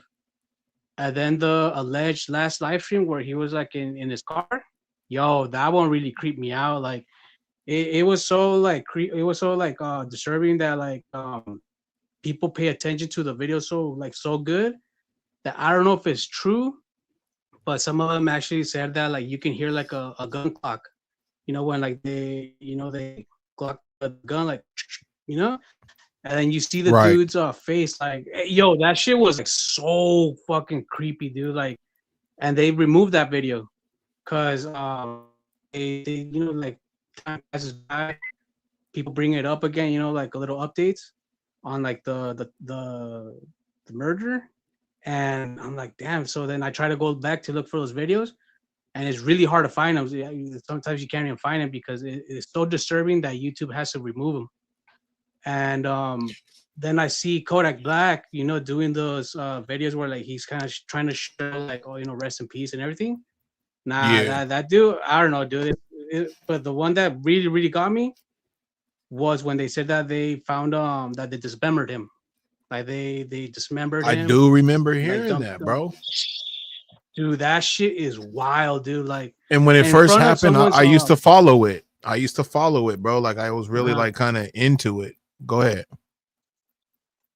Yeah, like it tripped me out even more that they dumped the body, dude. The video that, you know, the news station where like people are gathering, like if it were a body, like a complete body, the circle would be bigger. But we're looking at people like gathering in a small circle. You know, that's like, you know, they left them like probably like in a. It is crazy, because when it's a small circle, that's a sign that, you know, it's body parts. Same thing happened to my stepmom's cousin. You know, you associate with certain people, and you know it's crazy. It leaves you like thinking like, holy shit, like it gives you like a time to reflect that, you know what, these things happen not only to like regular people, but artists, and you know, whatever who you associate with. Like, you got to be careful who you associate with, because you never know what can happen and stuff. But it all because he wanted to get out of a contract, you know. But yo, hearing that dismemberment thing that they found him in pieces was like, damn, they get crazy, especially with the Haitians. I was like, oof. I actually got some chills right now, dude. Like, when it comes to that kind of stuff, it's really disturbing. It's really disturbing. Yeah, it's wild. What you got, Be Easy? It was good, bro. Could you hear me? Loud and clear. What's up, Easy? Hey, what's up with a young bro? This stuff, man. I'm disgusted with Kodak Black for a different reason. You know, so I'll preface it by saying people got to compartmentalize, bro. They got to know how to recognize someone having a particular talent, right? But you can still call them out, right? You can still be critical. And Big Rig, you know, you be mingling around the sectors and stuff, right? You know, they'll call out whoever, right? For whatever, you know what I mean? Sometimes it's not even justified. But sometimes when it comes to the celebrities, you know, people don't really want to call out, you know, the buffoonery and coonery that they doing because you like a couple of their songs or something like that, right? That's like not willing to challenge you on something because you liked your last couple live streams, right? It's like we got to get back to calling cats out, bro. We came from that era, bro. That's where the dozens and roasting and just calling cats out in general was on. So Kodak been moving foul for a while, bro. And with this whole thing, like I said, I've been doing my own research into it. I don't really have too much to really go off of, because I know some of those videos that it was saying, based on what I'm looking at, is they're saying that the videos and analyzing the court filings, those are from like an unrelated case. Because hold on 1 second, B. Hold on 1 second.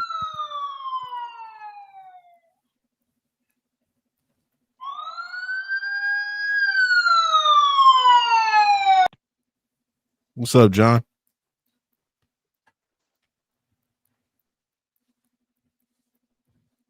You on mute, John. You on mute.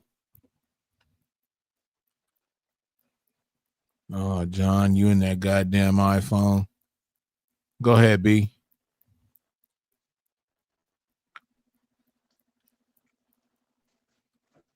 All right. So what I was saying was, some people are saying that the stuff that you shown and the people that saying, hey, look at this these alleged court filings. They're saying it's from some unrelated case and unrelated incident.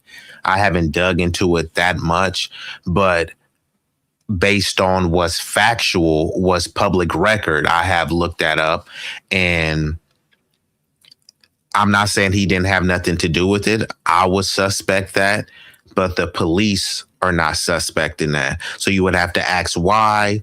You know what I mean? Is it because he has some connections? Is it because they just don't really care? But they don't say he was questioned. They don't say that they interview him in any type of way regarding this. And they don't say that he was a suspect. You know what I mean? Should he be a suspect? That's a different type of story. So there Mute are up, John. There Sorry, are some B. people that are trying to like kind of, I guess, like hype the story up, you know, for clickbait. If there was something new pertaining to the story, then you know, it would have been revealed. But based on what I'm seeing, they don't even have any suspects at all. So Kodak Black is not a suspect. Once again, should he be a suspect? That's a different video, a different argument. So they have 0 suspects, 0 arrests has been made. So I'm just saying and this is from the law enforcement statements, unless somebody can tell me somebody that was arrested, you know what I mean? All of this stuff is speculation, but I don't put it past it. Kodak Black, he seems like he would be, you know, on some shady type of stuff, especially based on his recent behavior. But before I go any further, if John got something to say, I'll let him chime in.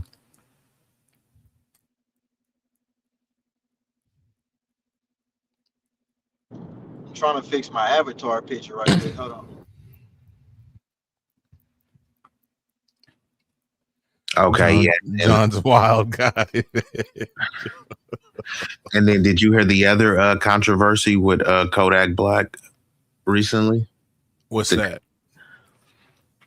So he went on live and he said that black people are pussy. He was like, basically, y'all need to shut up about slavery because white people was enslaved and Africans sold Africans. And he said, black people is pussy and slavery wasn't that bad and all this shit. Basically saying like niggas need to still be enslaved and we pussy and stuff, right? Can I ask you something real quick? Just out the blue. We don't gotta, you know, really get into it. It's just a quick question. Where are the slave ships? You gotta ask your boy John. John know where they are. If John can't figure out his avatar, so he definitely can't figure out what a slave ship is. Where are the slave ships, bro? Where are? Hold on, let me tell you the theory before I let John in there, bro. And I also want to point out that Kodak Black is Haitian, so he don't speak for us. He don't speak for you know, my lineage. But some people say that in terms of the slave ships, that they needed the wood for resources, so they built houses and other. Can you hear me, Big Rigs? And I hear you. Yeah. Things with the ships. That's what I said. Oh, you know, the wood wouldn't have lasted that long, you know, based on the age, and that they used it for like resources, like I said, building houses and cities, etc. That's the theory when people question it. Go ahead, John. You got it. Wait, before John jump in there, be easy. and you're a pretty straightforward dude. You know what I'm saying? You're definitely not gonna go around all kind of bushes and lakes and rivers and shit and maybe even pools and ponds. You're gonna be straight at it.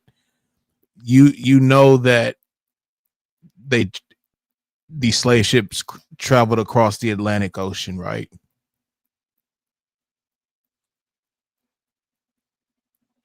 Allegedly, but yes, I do know that.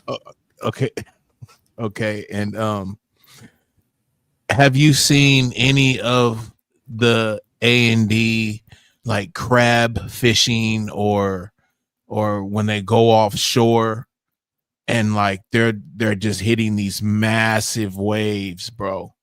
Like it's scary.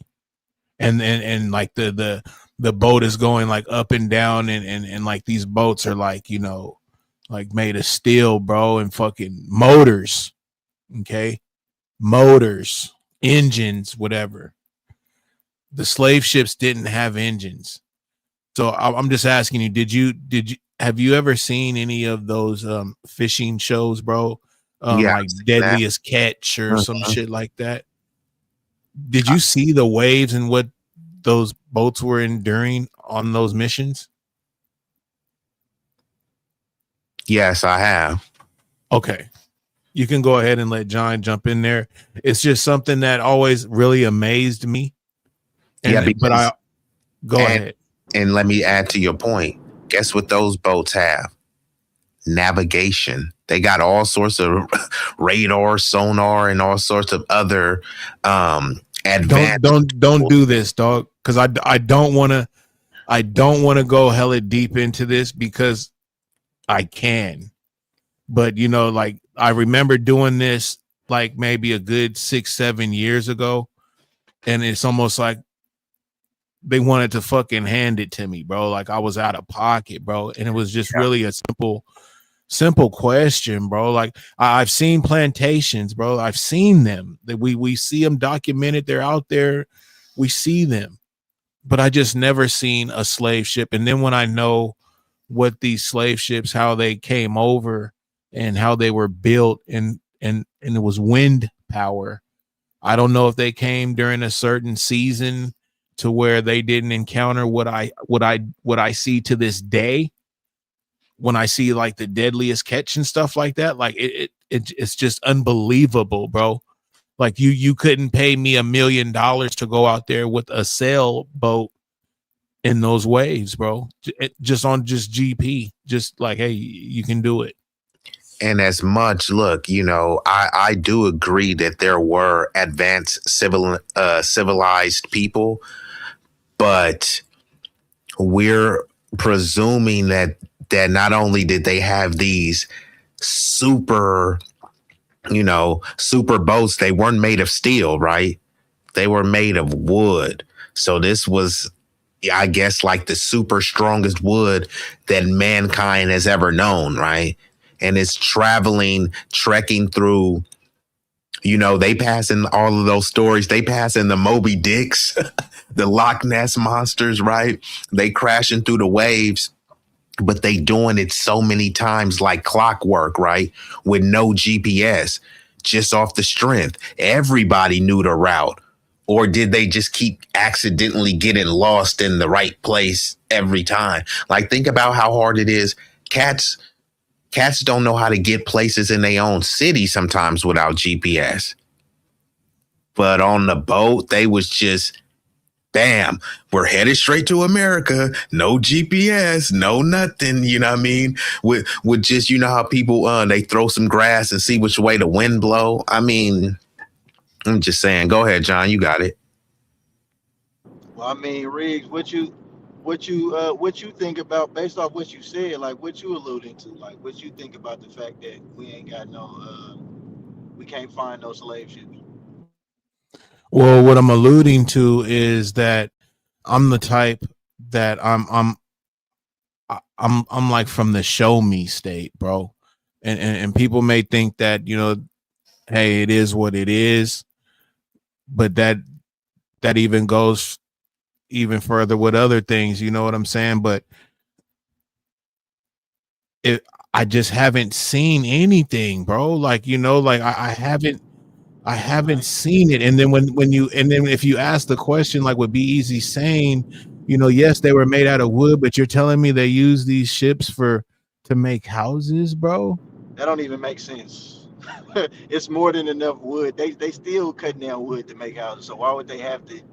First of all, the people that allegedly was putting people on these ships is very proud people of, you know, they work, and especially when they can conquer something, or they can, you know, con something. So at the end of the day, we know that just like they still got nooses in museums, and they still got, you know, artifacts of actual, you know, people that they did certain things to, right? They would still for sure have some just because it'd be worth so much. Like, you know what I'm saying? The value of it. It's Like, a part of it, history, bro. yeah, We they see wouldn't. plantations to this day. They furbish, whatever you want to call it, bro. The things with the Mexicans, bro, in Mexico, the Mayan or whatever, those temples, bro, they're there, nigga. Like there's things that, nigga, the pyramids, bro, like there's things that you can be like, holy you know what I mean, because you could see them, bro. And it's The just like, same. why go The ahead. same way we know Christopher Columbus story is, Cap. Why couldn't a large portion of what they claim? Because I do believe that slavery exists, because it still exists. But I'm saying, to the degree that they saying, I think that's cap. I don't think they put a whole bunch of people on a boat like sardines, and then out of all these millions, only like a few hundred of them survived, and then they Yet came. existed from the indigenous population that was here.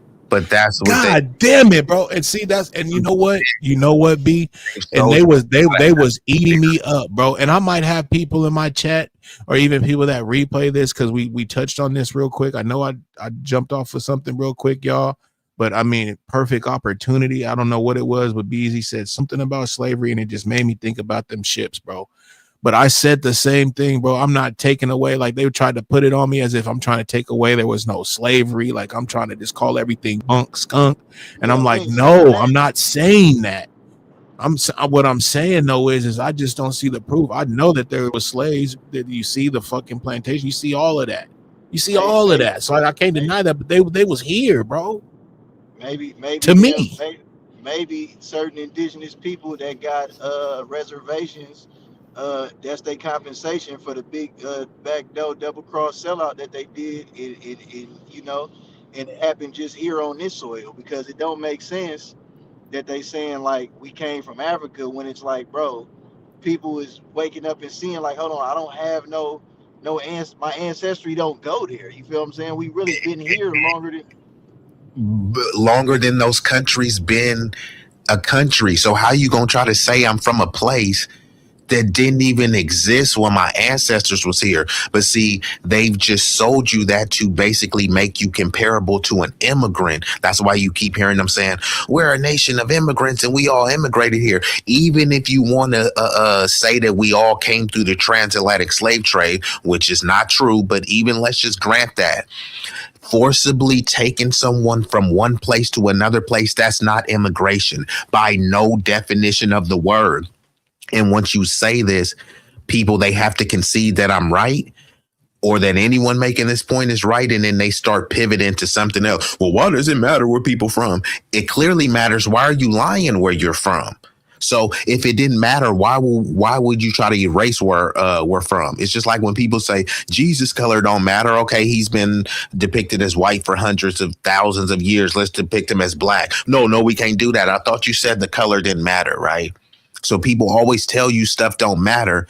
And the reason why it matters is because they want us to be this lost generic African, this lost tribe, but not from here. We can be the lost tribe on this land, on this soil. They don't see want what Indian is saying. What he said, Africans didn't get here up until like the 1800s. We have stories in my family from Louisiana that seen them get off ships.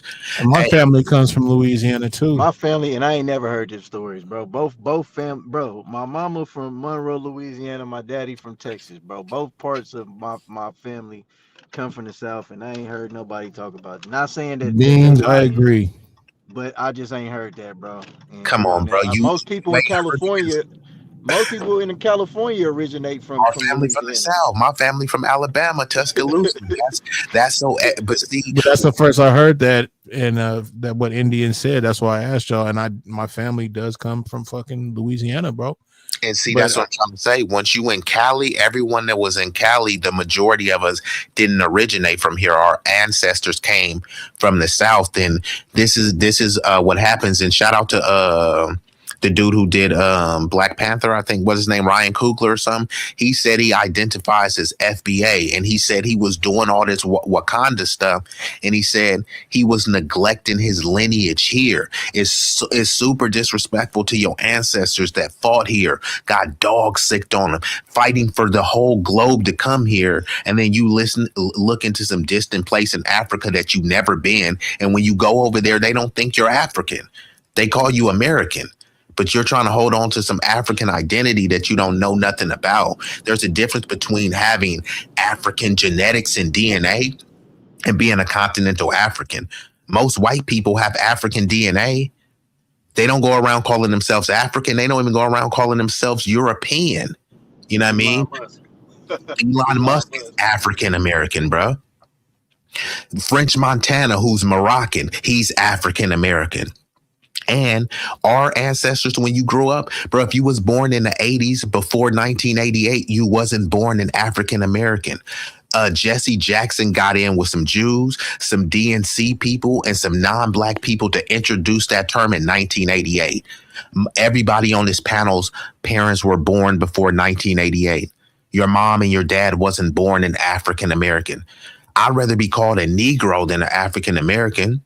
Even the term black, everybody wants to be black now. Shout out to Paul Mooney. He said, everybody wants to be a nigga, but nobody wants to be a nigga. Being black was something reserved for us because all these other people used to come over here. I'm not black, I'm Haitian. I'm not black, I'm Nigerian. I'm not black, Poppy. I'm Hispanic. But now but then before we was convincing people, no.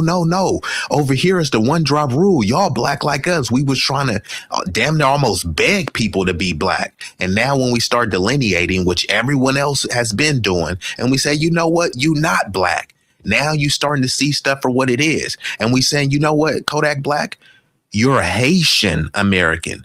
So what he's doing is not black culture. That's Haitian culture. Why should we have to hold all of the fuck shit that Kodak Black is doing? You see what I'm saying? So it's a lot of doing weird shit. And it's like, nah, bruh. Everybody, you know what I'm going to say. Hold your own nuts. Hold your own filth. Hold your own lineage. Hold your own accomplishments. If he do something amazing, hey, that's a win for Haiti. Big up Haiti. But if you also do some buffoonery, Haiti, you got to hold that L. I agree with that. That's how we got to keep that same energy, like you be saying. But we know Kodak and them, they with all that Haitian voodoo, Florida shit. You know what I mean? Like at the end of the chopping day, bodies up. That look, we don't even get down like that. Hood, but we ain't chopping no bodies, bruh. Go ahead, John. My bad. No, you right. We don't get down like that, bro. All that extra shit. That's like, be easy to bushes. That's be easy. You know, when I gotta bring somebody to the table that be trying to come with that bullshit, you know what I'm saying? I bring out one of my real hard guns, you feel me? And that's be easy for sure. Go ahead. You usually keep the 38 special, but he brought out the yappa. Sincere, what it do? Sincere, what it do? Shout out to Sincere. Sincere been on fire. Sincere. Hey, I seen you rocking out with it the other night, man. You was rocking out, bro. I was like, damn. Tangled way. Shout out to Sincere, because I know. I don't know where John is. John be over here bullshitting. I was like, where John at, man? Hey, John don't fuck with. I've been trying to get John on my panel for a minute. John don't fuck with his boy.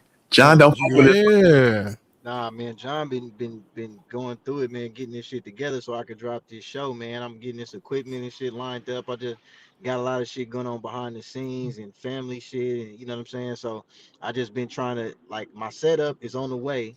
I was supposed to launch off the new streaming YouTube next week, but it's possibly gonna be like January 1st or like after Christmas. It's probably gonna be after Christmas. It ain't gonna be January 1st. It's gonna be after Christmas, so it's gonna be December for sure. But yeah. So how about this? Just say, oh, you said it's gonna be December or January? No, it's gonna be December for sure. It's just that I gotta. Yeah, it wouldn't. I wanted it to be next week, but I probably ain't gonna be able to get it running next week. It's gonna be the week after next, but it's gonna be December for sure though. Before January 1st, I'm gonna already have it up. I'm gonna have my banner. I'm gonna try to. What I'll probably do before I do the first stream, I'll probably just keep on bouncing on y'all shit, man, and then I'm gonna start building up the channel, putting certain little content on there, and then I'm so I can have people pull up for the first stream. And then I want to launch it off like that. That's what I'm gearing to do. Off top. Yeah. But no, this is Sounds for like you real. got a plan, man. Hey, but look, I want to throw this out there, right? The fact that people keep on trying to like, when we start questioning, like, wait, was we really did like that? Was we slaves like that? Bro, think about it like this. It's more dangerous for us to start questioning and wandering down a rabbit hole of, wait a minute, if we wasn't really did like, then what really happened? Who really are we? Who is our people? See, they want to tell you like, oh, you nothing, man. Y'all just some people that was weak. Y'all got conquered. But obviously, we couldn't have been weak like that, bro, because as much as they've been trying to destroy us, bro, they got all these weapons of mass destruction. They got chemical warfare. They got spiritual warfare. They got, you feel me? They got all the money. We got to work for the money. They Mhm. print, they print the money. You feel what I'm saying? So how we still not defeated? They want to keep telling us all these statistics that say we the lowest and we the dumbest and we all this, but at the same time, the statistics keep admitting that we keep the economy going. We the It's ones doing the hey, jobs that people don't want to do. Like, come on now, we got way more power. See the key is in the knowledge of knowing who we really is, besides the fact of just that color. Black is just a color, bro. They don't want us to know who we really is for real, man. And that's a part of the whole deception. Call everybody black when they do something bad, so it just makes the image of the word black bad. When Kodak got a murder case, a black rapper, you feel what I'm saying, whoop de whoop. But if you win a Grammy, a Haitian nominated Grammy superstar, you see what I'm saying? So they trying to, but at the same time, Kodak would want to be, he'll in his songs, he a nigga this, nigga that, all this, he a nigga, and like he for us, right? But then he like Beezy say, he talking about he don't respect black people or whatever he said. So it's a trend with all these dudes, bro. They keep on coming out nowadays, letting you know, like, hey, I'm not black, I'm better than black. Cardi B, oh, I'm Afro Latina, I'm not this. They all doing that shit. So let them be that. You feel me? Y'all don't gotta be us, but we just gotta start keeping it real and making sure we keep our circle more tight knit. As far as not saying we can't fuck with nobody that's outside of this shit, but when we gotta police our shit and make sure that this shit solely cut from us. We gotta dictate how our culture is ran. We gotta take shit back to the basic of hey, our opinion is the court. We holding the court. Y'all can have an opinion, but that ain't finna weigh. That just like me going to You don't move the needle, right? yeah, that's like me going to Cinco de Mayo and saying, you know what, I don't think y'all should play this type of music during Cinco de Mayo. Y'all should, they look at me like I'm crazy. So why we let them come into our culture and feel like they word hold any type of, they can think what they want to, but it shouldn't hold no weight. No, at all. And I agree with that. The only thing is that the reason why, see, with us, black is more than a color. Just like when people say white is more than a color. Most black people are not the color black. So for us, it's like an actual ethnonym. And then this is why we have been the only ones upholding blackness. And unfortunate, we try to use it as a unifier, but other people have just been using it to dump their trash on. So in Somali, right? I mean, in Minnesota, they got a bunch of, which I'm glad they ain't calling them black, they calling them Somalis, but when they was doing scams, see, this is black culture, black crime, etc. But when they make it up at the higher echelons in society, they delineate, yes, this is an immigrant story, this is a Somali. So all we saying is just do it all the time. Remember James Brown? He said, say it loud, I'm black and I'm proud. He didn't say it loud, I'm African and I'm proud. He said, say it loud, I'm black and I'm proud. All these other groups, they identify as tribe. So black is not a color. Black is our tribe. Our tribe is black. And if people don't want to identify as that, that's fine. But why is everybody else imitating a tribe that people don't want to? Man, I don't want to be labeled black, but everybody is trying to imitate black while trying to also distance themselves from blackness. That's pretty cowardly because you're trying to extract from blackness, but try to remix it into something else. But that's like a Diet Pepsi, right? Diet Pepsi can't compete with a real Pepsi. If you're going to drink a soda, drink the real thing. If you're going to consume blackness, it needs to be raw, unadulterated blackness, not some watered down, diluted stuff that somebody is from an outside culture that's trying to act like, I know what this culture is like. No, actually, you don't. You feel me? It has to be in you, not on you. You know what I mean? And that's why they like many people from racially ambiguous backgrounds from non-FBA tether backgrounds where they can put them in, and they don't really have their Kodak Black ancestors is not from this soil, right? So he's not gonna have the same pain, same cultural cohesion with someone whose family have survived Jim Crow. When they were saying no niggas allowed, no blacks allowed, they wasn't saying no Africans allowed. They were distinguishing between blacks and Africans, even in the 60s, even further back than that. So go look that stuff up. Even Nigerians delineate. They'll say, I'm Yoruba. They don't say I'm Nigerian. They say I'm Yoruba. I'm Igbo. I'm Fulani or whatever other tribes and stuff. But then they'll come over here and say, so I'm not black. I'm like y'all. But when it's time to get some sort of government grant, some sort of achievement, they don't want to be black, but they want to get an award at the BET Awards. They don't want to be black, get in a movie and they say first black woman in this position. You know what I mean? So we're done playing these games and stuff. And then all of these questions that we ask, and if they're just so outlandish, people should be able to answer us and debunk us easily. Instead, they like to deflect the conversation and turn it into an Africa story. No, how about we stay right here? Even when you get into debates with white okay, hold on, dog. Hold on, bruh. You said, hold on, why don't we stay right here? Like, let's get this straight first before we start moving on to other places, my nigga. Bro, you'll notice a growing theme when people are talking to like shout out to the 30 in the likes, man. Can we get to 35? I appreciate y'all. Be easy popping it right now. Go ahead, bro. So let's just say with these debates, like, they got the bigots, Nick Fuentes, Tucker Carlson, and all of these people. They always try to push something back to Africa. You guys didn't invent the wheel. You lived in mud huts, and they start saying stuff like that. And I could make an argument in favor of mud huts, but I'm not even going to do that. But our ancestors never came from that, bro. Never in our history, you know what I mean? So why are they trying to take it back to this distant Africa, right? But they don't want you to take it to a distant Europe where they were like cannibalizing each other. They was using like piss as mouthwash. Don't take my word for it. Just look that stuff up. They weren't even bathing each other. So you're not allowed to take it back to their history of filth and incest and all this other stuff, which is still happening now. But they want to take it back to some African tribe that doesn't even exist anymore. No, bruh. Your ancestors were building here. Your ancestors were here longer than them. It will be an Irish immigrant saying whites built this country. Bro, your family immigrated here. Your family immigrated here after my ancestors built it. Look up who built the White House. It ain't going to say Irish immigrants, Italian immigrants. It ain't even going to say immigrants built it. Look up who built up New York. It was called New Amsterdam. Wasn't no immigrants. But you're supposed to be looking into Africa. You don't know what was built in Africa. You do know what your ancestors built here, and you're supposed to give that all up for some Wakanda that doesn't even exist. In Africa, they're not practicing Pan-Africanism.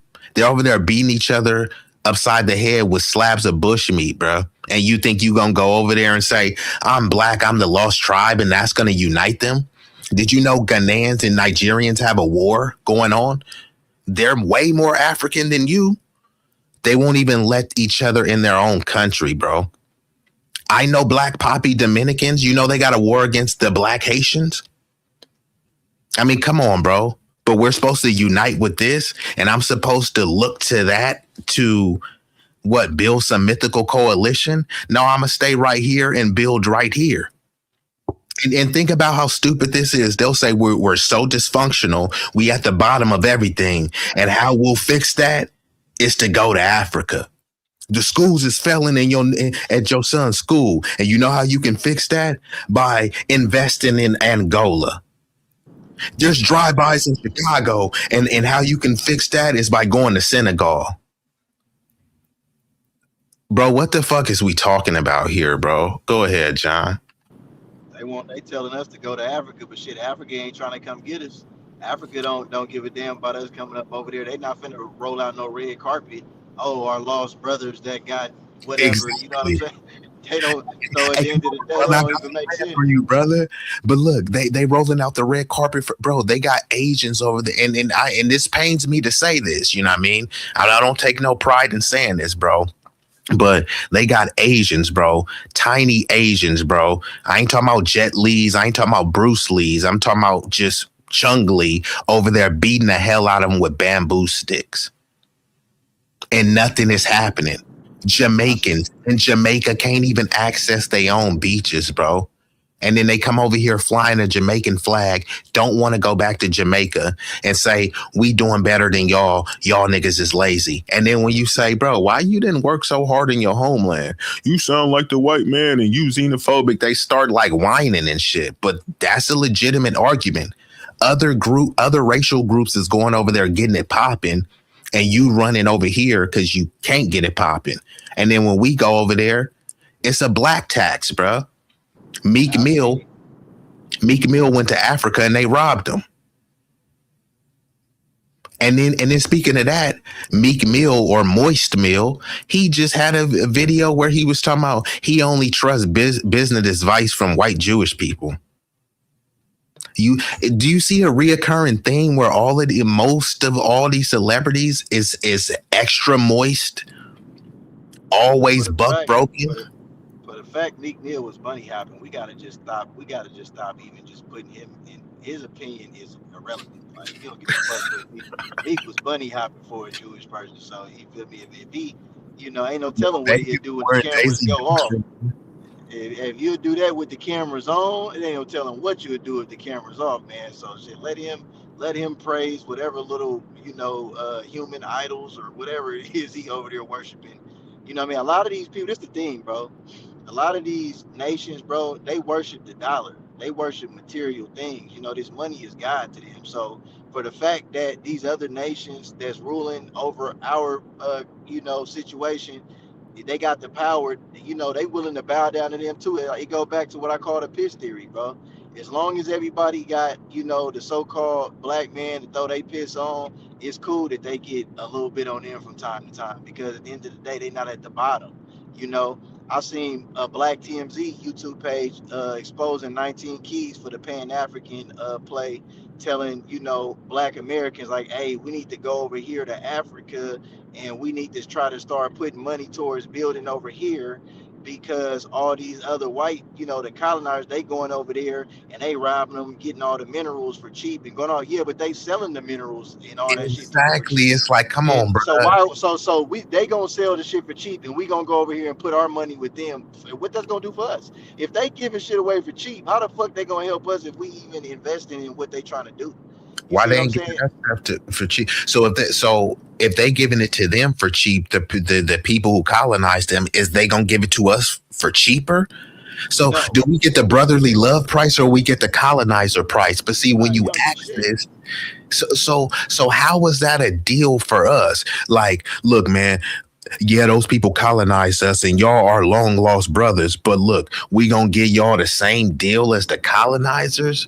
Hold on, B. You're right about all that, right? But this go back to the play a couple months ago. We was on live, me, you, and Riggs, and that night, and I was like, you don't see like it. Think it could be some kind of play with these so-called little fake black conscious leaders, bro? How they got like what's the real goal? Because 19 Keys, we can consider him one of those too. He's a knowledgeable brother, and I agree a lot of stuff with stuff that he be bringing to the light. But when I seen this, I definitely seen straight through that. Like, hold on, this is some old other shit what he talking about. Like, and that's what I'm saying. They are part of the ulterior motive to keep on misguiding, bro, because they drop knowledgeable quotes and shit like that, but they not really trying to devise no plan out for what us here that's on the land right here, what we can do to build us. So at the same time, that with the Dr. Umars and the 19 Keys and the what's the dude that talk hella fast, Rizza Islam, bro. That's what I'm saying. It's like that's like some Central Intelligence Agency That dude RZA do talk fast though. This some COINTELPRO shit, counterintelligence, bro. You know, they got intel because these people are on the inside. Whole time we calling them black. Whole time they talking about no, they actually this and that and all this shit. Everybody's looking at us as us except us. We're talking about no, everybody's us. No, everybody's looking at us like no, y'all are y'all. We are this. You know what I'm saying? So at the end of the day, um, that's what I'm saying. Look how big they platform's able to get. They not getting shadow banned and shit. These niggas got hundreds of thousands of subs, millions of subs. You know, they do be putting some truth out there. You know what I'm saying? But I feel like they're just allowed to do that just to get the people who are actually independent truth seekers to try to, you know, feel comfortable becoming up under their umbrella so that you can still be controlled to an extent because you're not finna be able to get up in them organizations, you know what I'm saying, and call no shot. We can agree with Rizza Islam all we want to. As soon as we go to one of them NOI meetings or something like that, your word don't mean nothing. They gonna give you, you know, some Watchtower magazines, some bean pies, and tell you, look, you gonna Yeah. post up right here, and you gonna do this until Father Muhammad, whatever, you know, feel like you're gonna do something else, and you'll never have a chance at gaining. You know, that's another thing. If we go to Africa, you know what I'm saying, or we go to any of these other foreign places where they say that, you know, our ancestry come from, you never have a chance of getting to the top of their politics where your word can actually hold any weight. So we might as well build. We already here. Let's build us up here. And our word, we got weight. We got money here. We got platforms. We got shit. We got the wave. We set Why the do you think trends. they come in? Why do you think they come here? And the first thing, and actually, I will say this: as our people, we do. Some of us, and many of us, take this for granted, you know, because we assume, because we've been operating on this, we all one big global Negro family. We've been operating that if somebody is air quote black and they get in office, they gonna represent the interests of the global black people, but especially the foundational black Americans.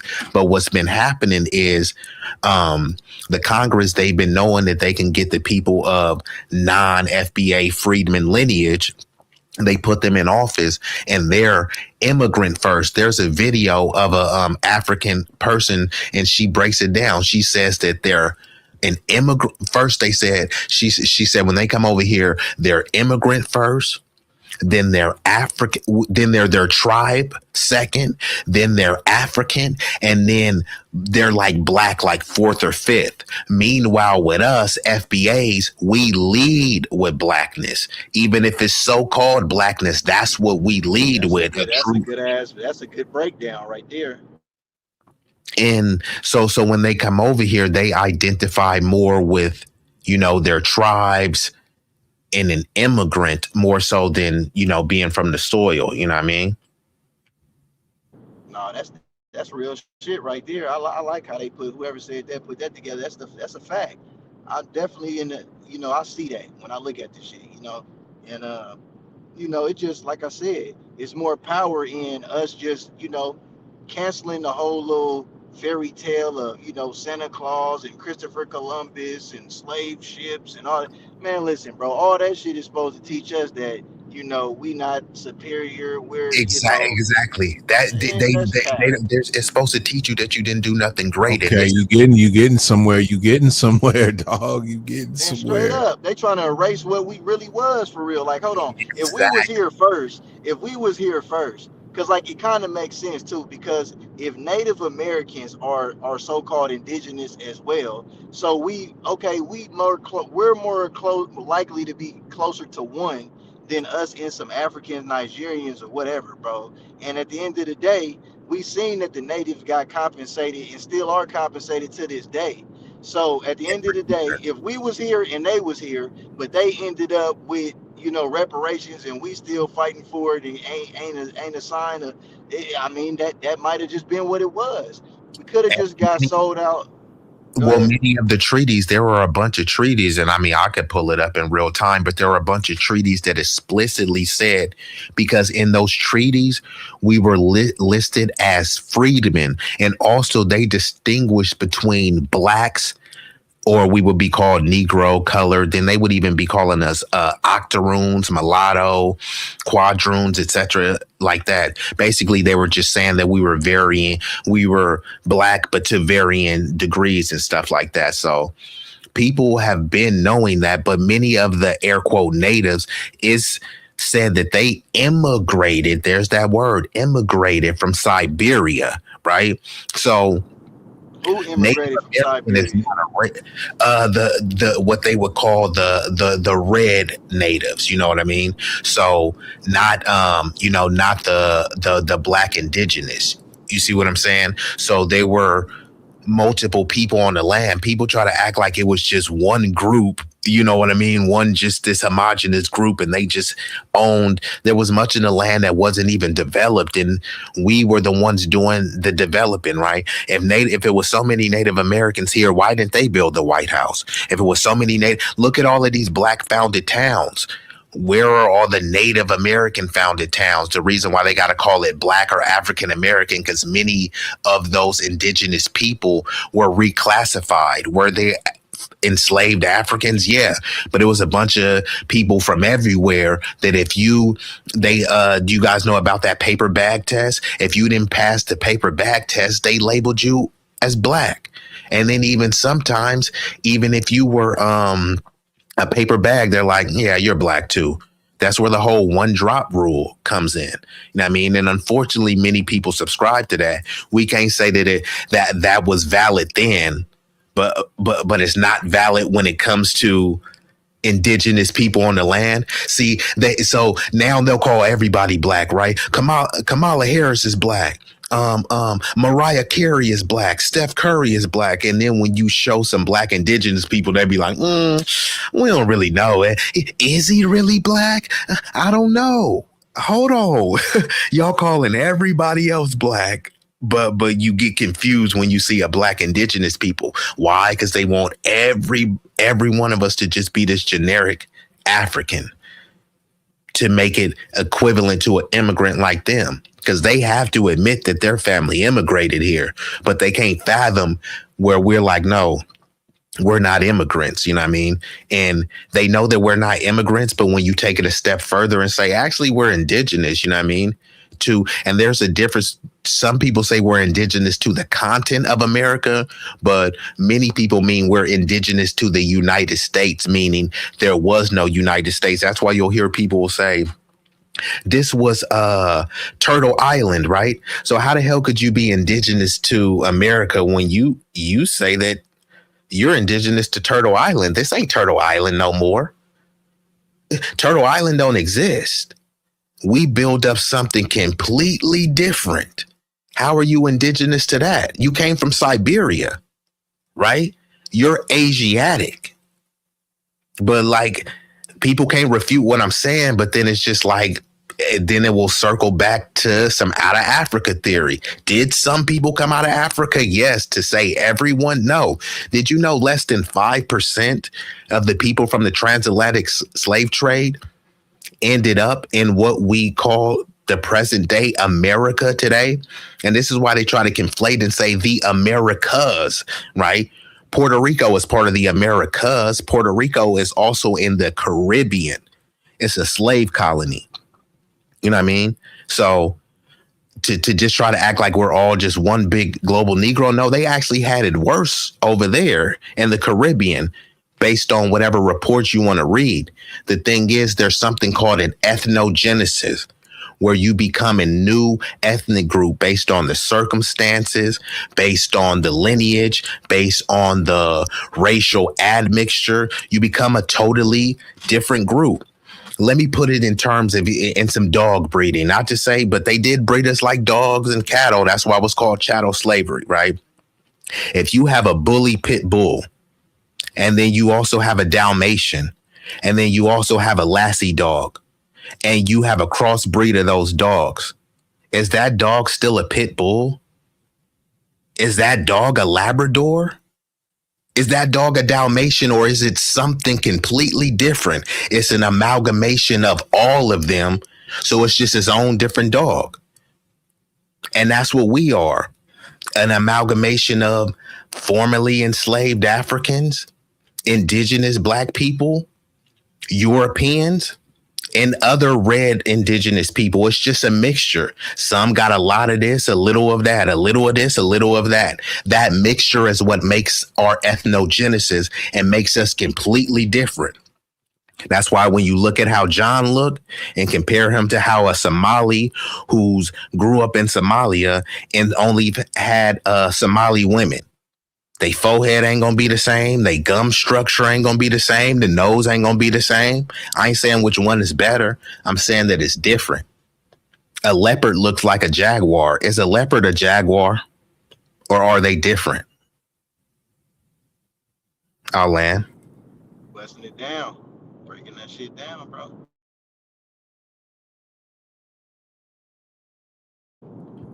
Yeah, He going off. like bro said, to be a Mexican is you have to be a mixture, right? That's the whole thing is Mexican. And people have been confused with this whole lineage, race, and all this stuff.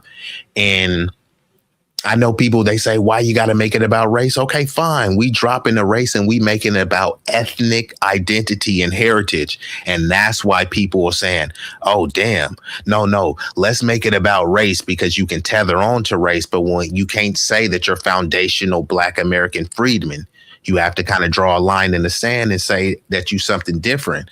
And in terms of the Hispanics, right? People, they'll say Hispanic when it's advantageous to them. Hold on 1 second, B. What's up, lovely lady? Is that you? Hey, how you doing tonight? I'm good. Hold on 1 second. Okay. Yep, you good. Hold on 1 second, lovely lady. Let me let B finish his cooking, and then it's on you. Go ahead, B. I'm gonna land quick. I'll be a gentleman and let the lady speak. But I just want to say, especially y'all in California, like me, you know what I mean? And I got a lot of Hispanic friends of various ethnic backgrounds. So they'll come together under the Hispanic minority banner when it's advantageous for something that's going to benefit Hispanics.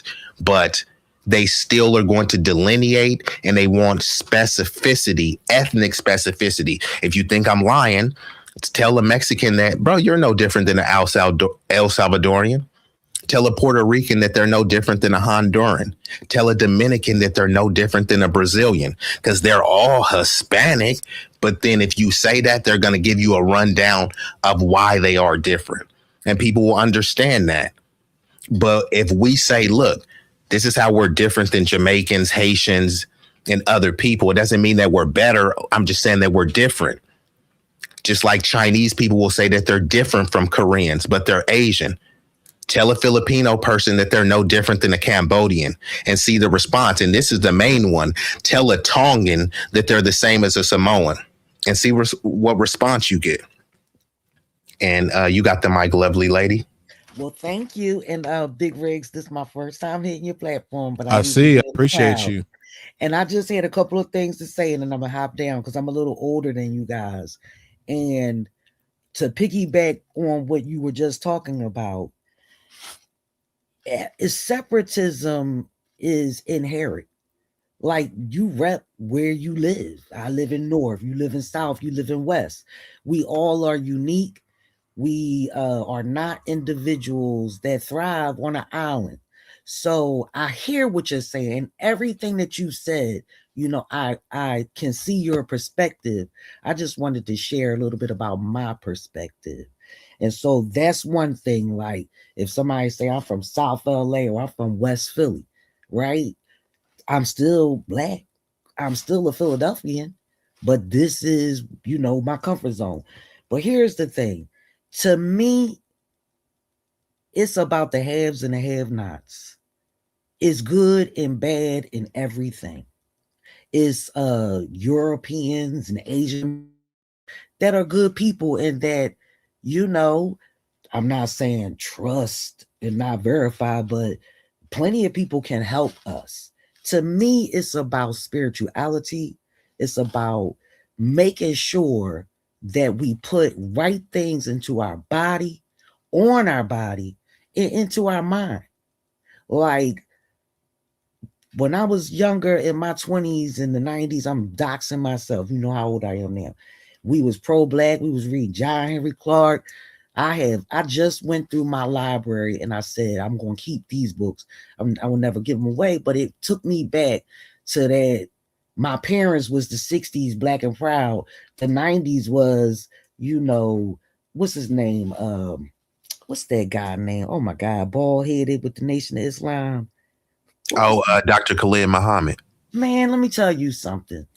He Those were the good old days. That's the brother right there. Yes, and Lila, Africa, all of them people. But here's the thing. Sister Soldier. Yes, but I think that that was then, and this is now. And the 5%ers say, why does the devil keep our people from their own social equality? I may not say it right, but the thing is, unity about with good spirit is going to help us progress. I also agree going back to Africa is not a solution. I know plenty of people that live in Africa now because their spirit is comfortable and they're thriving. They're elders. But I'm not one of them. I like the continent. I like bathrooms and all that. But the other thing I want to say is that race may matter, but money matters more. And I should have said resources, because it's not like, I feel like when you get money, that's the word, resources. Yes, but when it comes to money, if you blessed to have money, I was raised, it's so you can be a blessing to others. But resources, growing your own food, recycling. I just watched this short. The man took they had the little, you could make your own, what's those, y'all, COVID got my brain not flowing right, but that's because I'm not eating right. And this is another point, we got to eat right. But basically repurposing things. He made a grill from old stuff. My only point is focus our thoughts on good things and what gives us good energy. It's not to say, obviously I'm in the B sector, but it's not my whole life. Before I go to bed, I make sure that I read something that's going to edify me. Last night I read my book, Survival in the 21st Century. It tell you all the wild herbs. If a panic break out. Hey, what's that called again? Big Riz, it's called Survival in the 21st Century, but I want to make sure I'm giving you the right book name, and then I'm gonna make sure you can pass it on to the brothers, right? But it shows you like how you can, if somebody break their arm, can you administer first aid? That's the kind of stuff I like to focus on. And I don't want to take away from the conversation. I think the conversation is good, and I also think that like it's good, but sometimes when we talk about things from a perspective of what we shouldn't do, it's draining. It's a low vibration. I like to talk about what we are doing, what we can do, and not burn our bridges.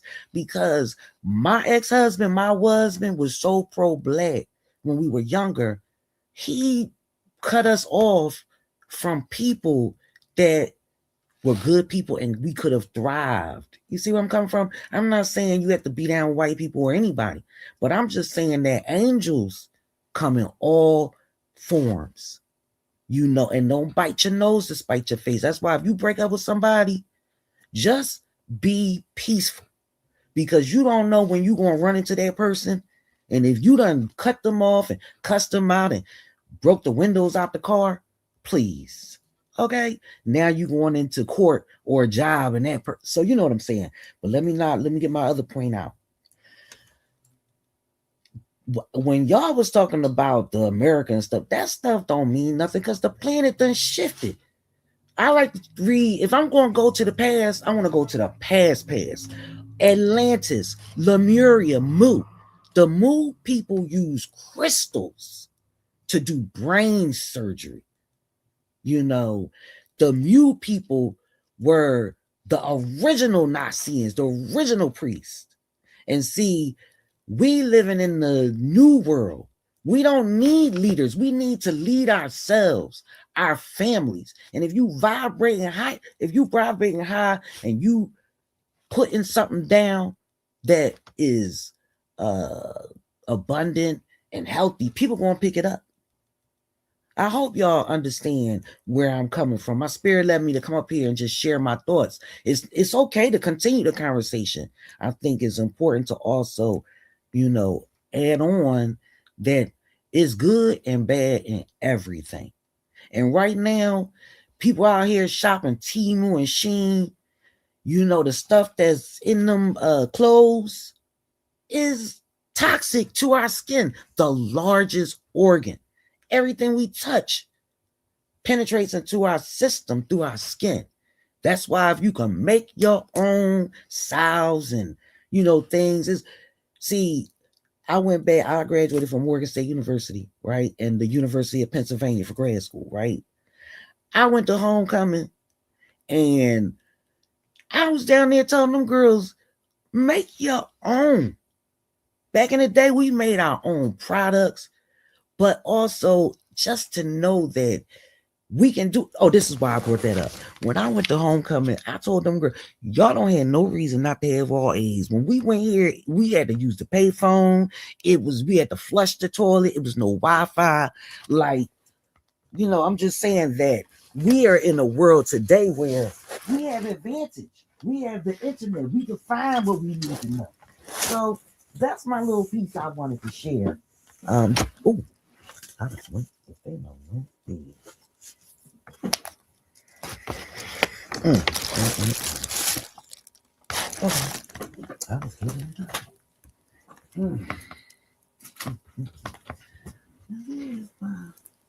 Yeah, I appreciate you sharing. You were saying some real cool stuff, man, and even in the chat, I appreciate what you were saying also about. Oh wait, y'all, I'm still here. Yeah, you still here? My apologies. My computer, I didn't realize I had low.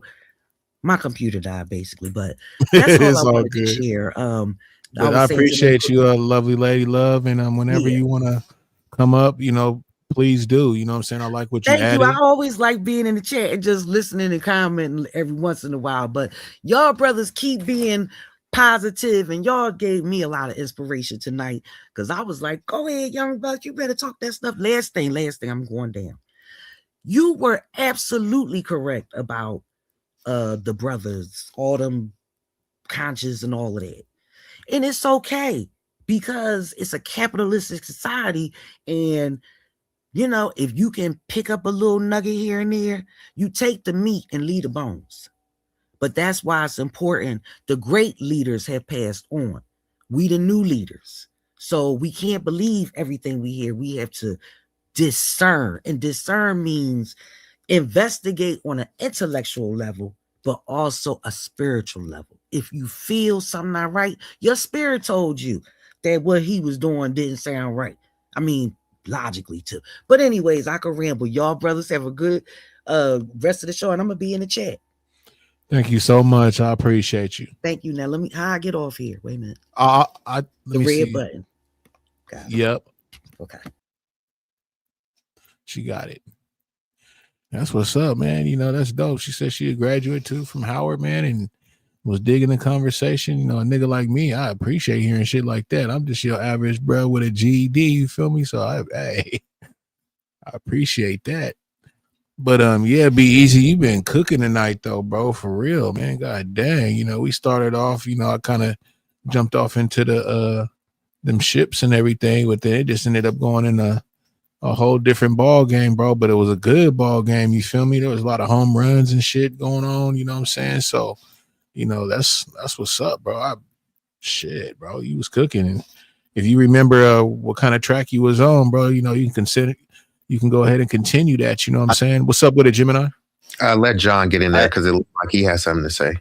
Go ahead, John. I'll just say one thing about, because I can say a lot about what she said, but I agree with it for the most part. But it's just about this though, right? Angels do come in all colors and forms. The thing is this, ain't no angels gonna be offended by us exposing and talking about what some devils is doing or done did.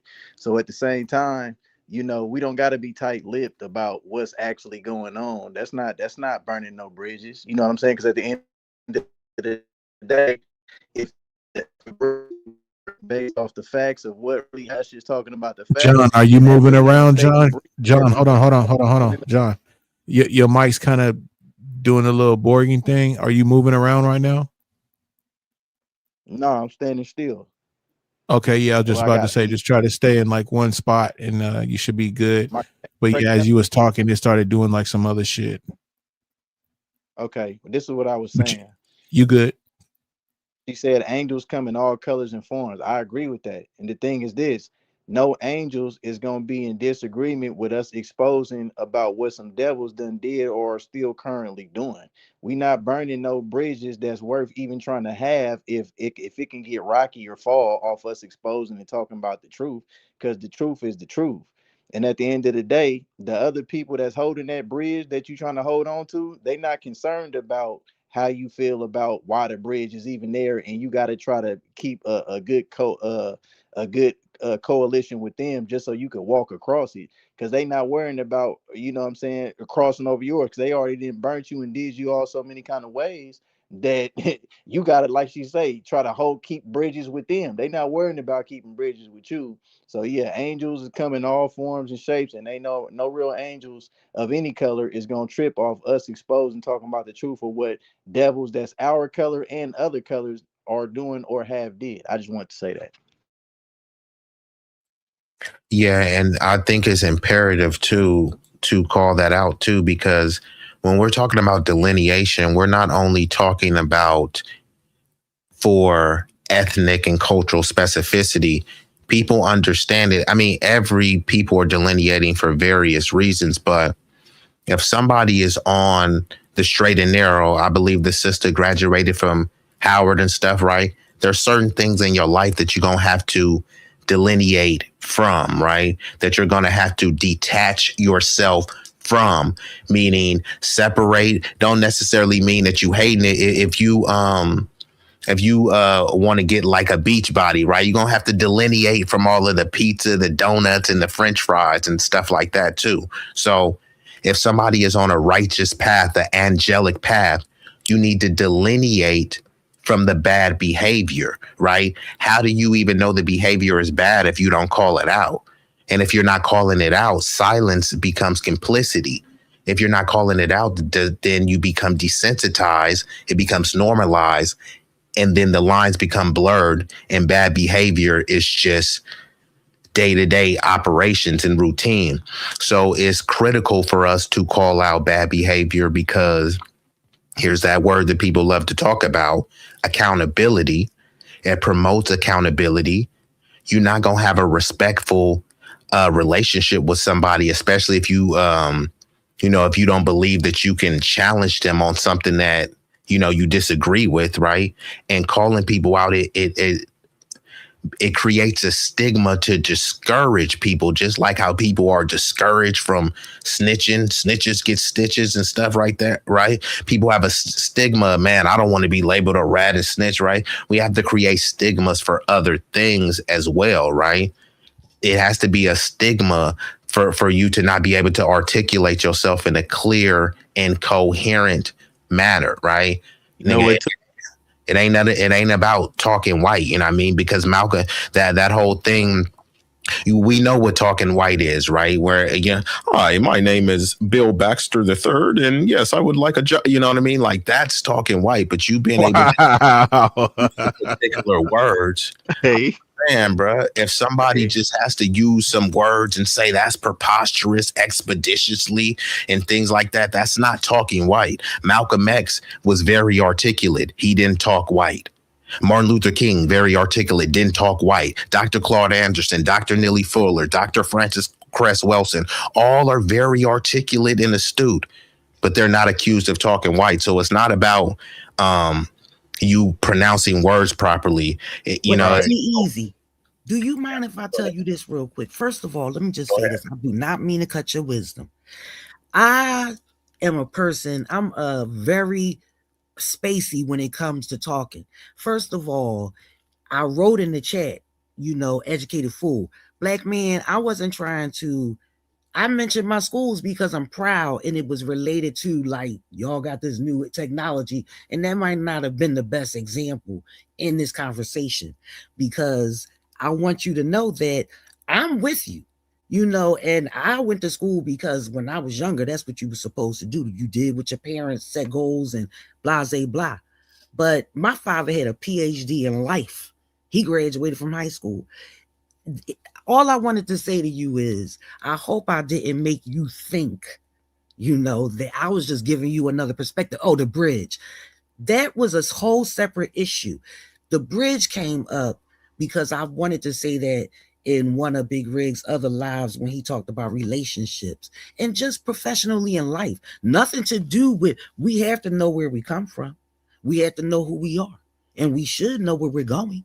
So not in any way did I want you to think I was mixing bridge like I was saying against you. I came up here saying I agree with y'all. I wanted to give another perspective. So I just wanted to make sure you know that I'm enjoying the vibe and words is words. Okay. Some people good at this and some people good at that, but all of us are necessary.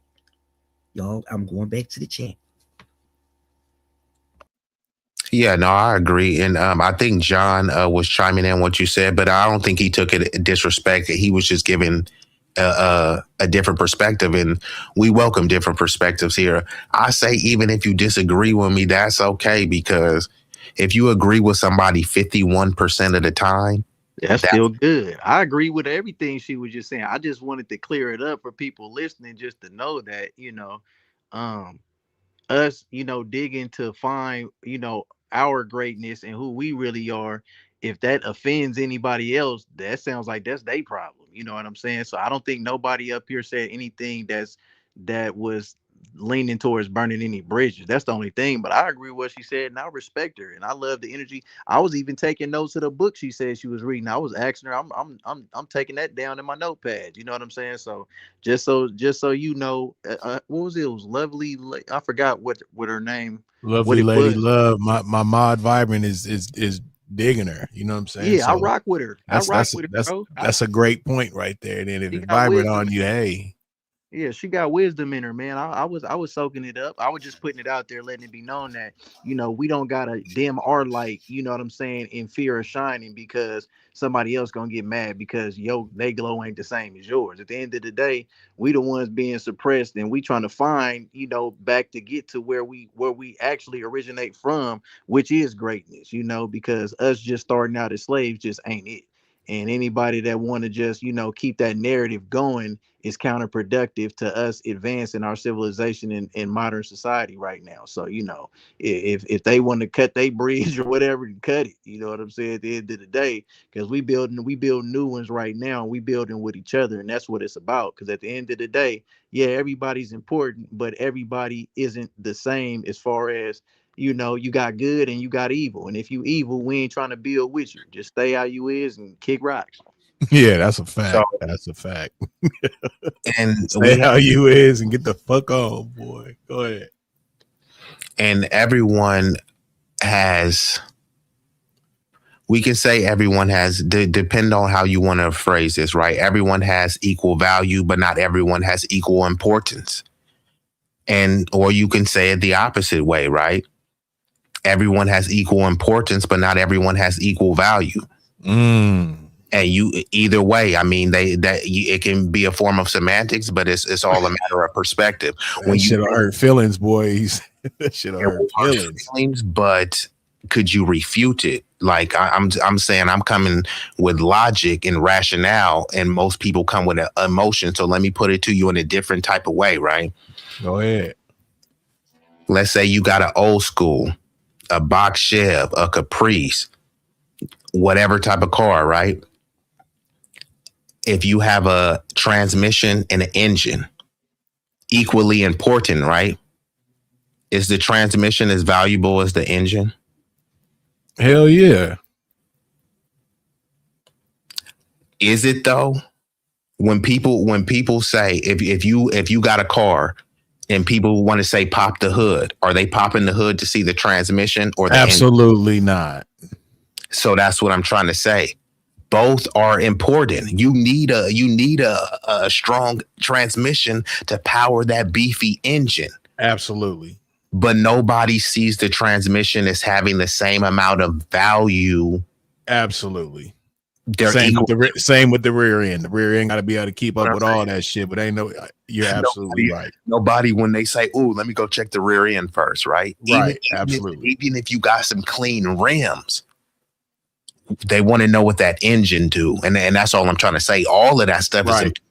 You can't be riding clean without a clean sound system. That's pretty important. You can't have no janky. Well, Malik don't know about that. Shout out to Malik. He was in the chat earlier. You know, he don't know about that when you start talking about the beat and shit. But go ahead. He does, just nothing after 1996. You don't know nothing about nothing after 96. But bro, however, yeah, come on, Tom. My shit's worth 20,000, John. Be easy. We are not the same. However.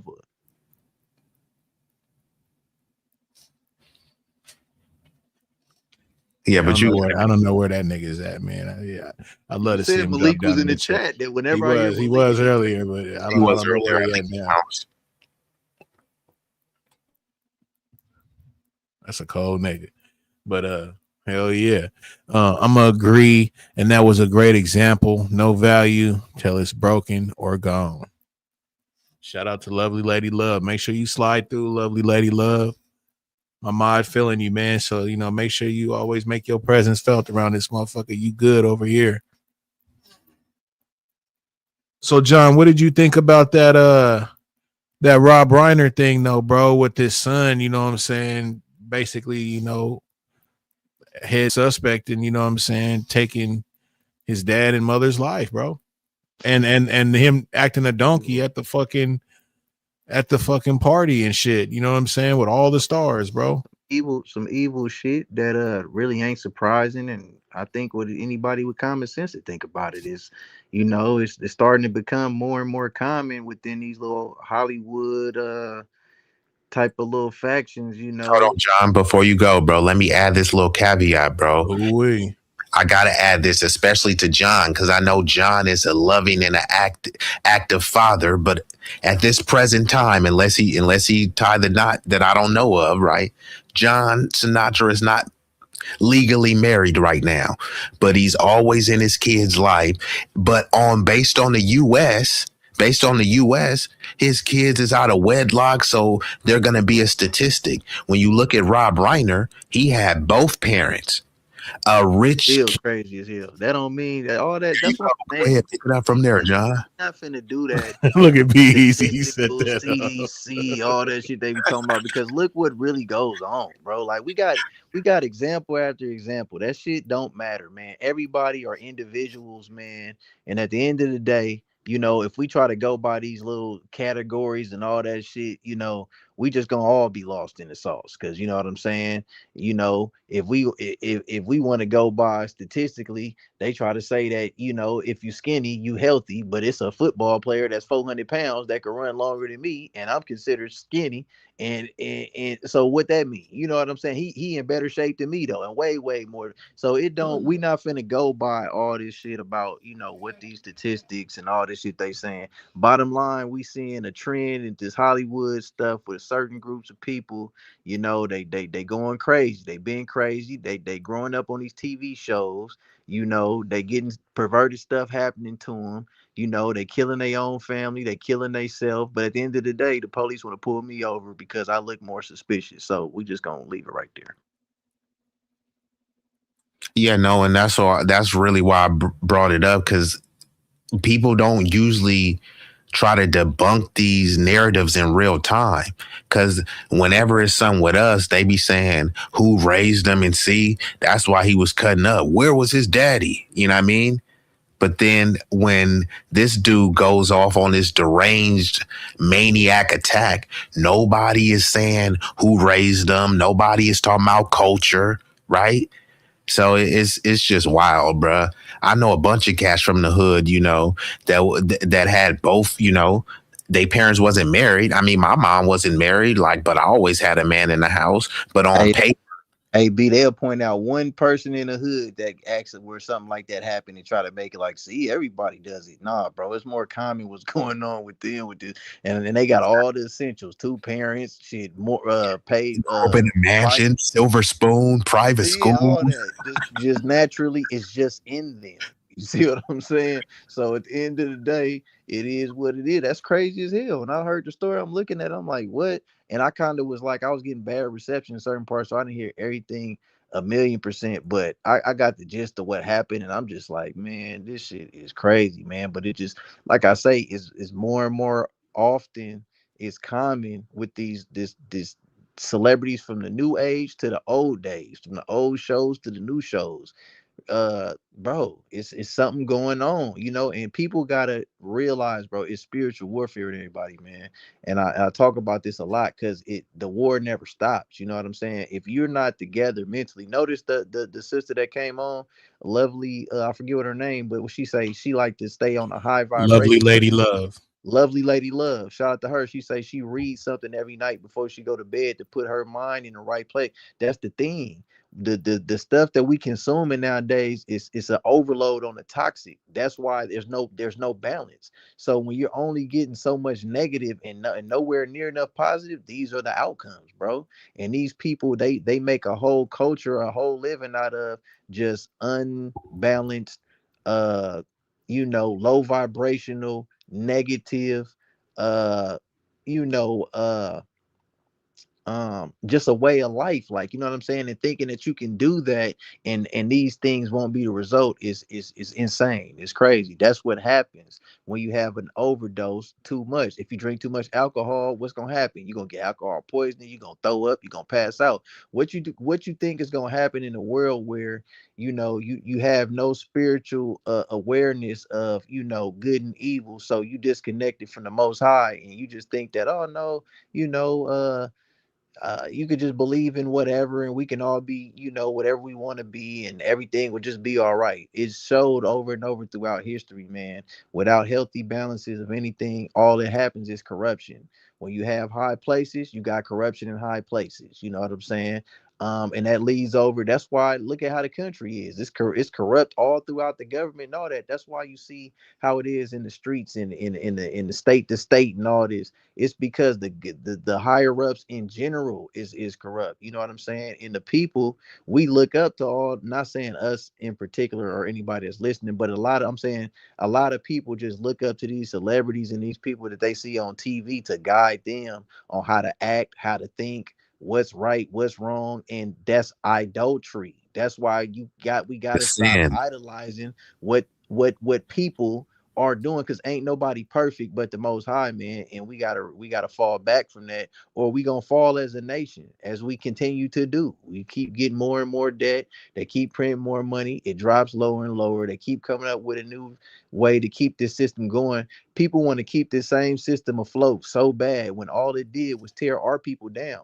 We need to let this shit crash and start over from scratch, because at the end of the day, the more we try to hold on to this, it's like Stockholm syndrome, bro. It's like a battered wife that been beat by her husband, so she try to figure out maybe it's her fault that she getting her ass with. Bro, we didn't do nothing for them to keep doing. I don't, and if somebody else did, that's what they did. I'm not in agreement that my people, my children, and they children's children should stay in the same slave ass system and continue this bullshit throughout and on and on and on. We don't gotta keep. That's why, and that's what we do when we come together on this podcast. We build, we break stuff down. Yeah, we go over topics and we kick shit too, but it's more so on exchange of knowledge and keeping a healthy high vibrating frequency going with each other, because a lot of people that's listening to this therapeutic for them. They might not got people around them in their immediate family or immediate neighborhood, stuff like that could kick knowledge, or that they can relate to, that speak for them, and they Off get to hear top. these voices with us coming with it. So that's what's keeping everything afloat, and we all get it from each other. I got it from the sister that came up there that was talking, and she agreed with stuff we saying. She getting stuff from what we saying, and we all building and vibing, and that's what we got to do, because the world is full of it's too much negativity. So even if we only come on for a few hours each episode, or however we choose to do it, that's better than not saying nothing and letting this just be, scroll your timeline. You see it, all you gonna see is murder after murder, rape after rape, this after Shout this. out to the replay gang, man. You know what I'm saying? So, I just wanted to throw that in there, man. Shout out to the chat. Shout out to everybody tuning into the show. Shout out to Riggs, Be Easy. You know what I mean? Y'all doing y'all shit. Yeah, shout out to you, bro. Shout out to the chat, man. For real, for real.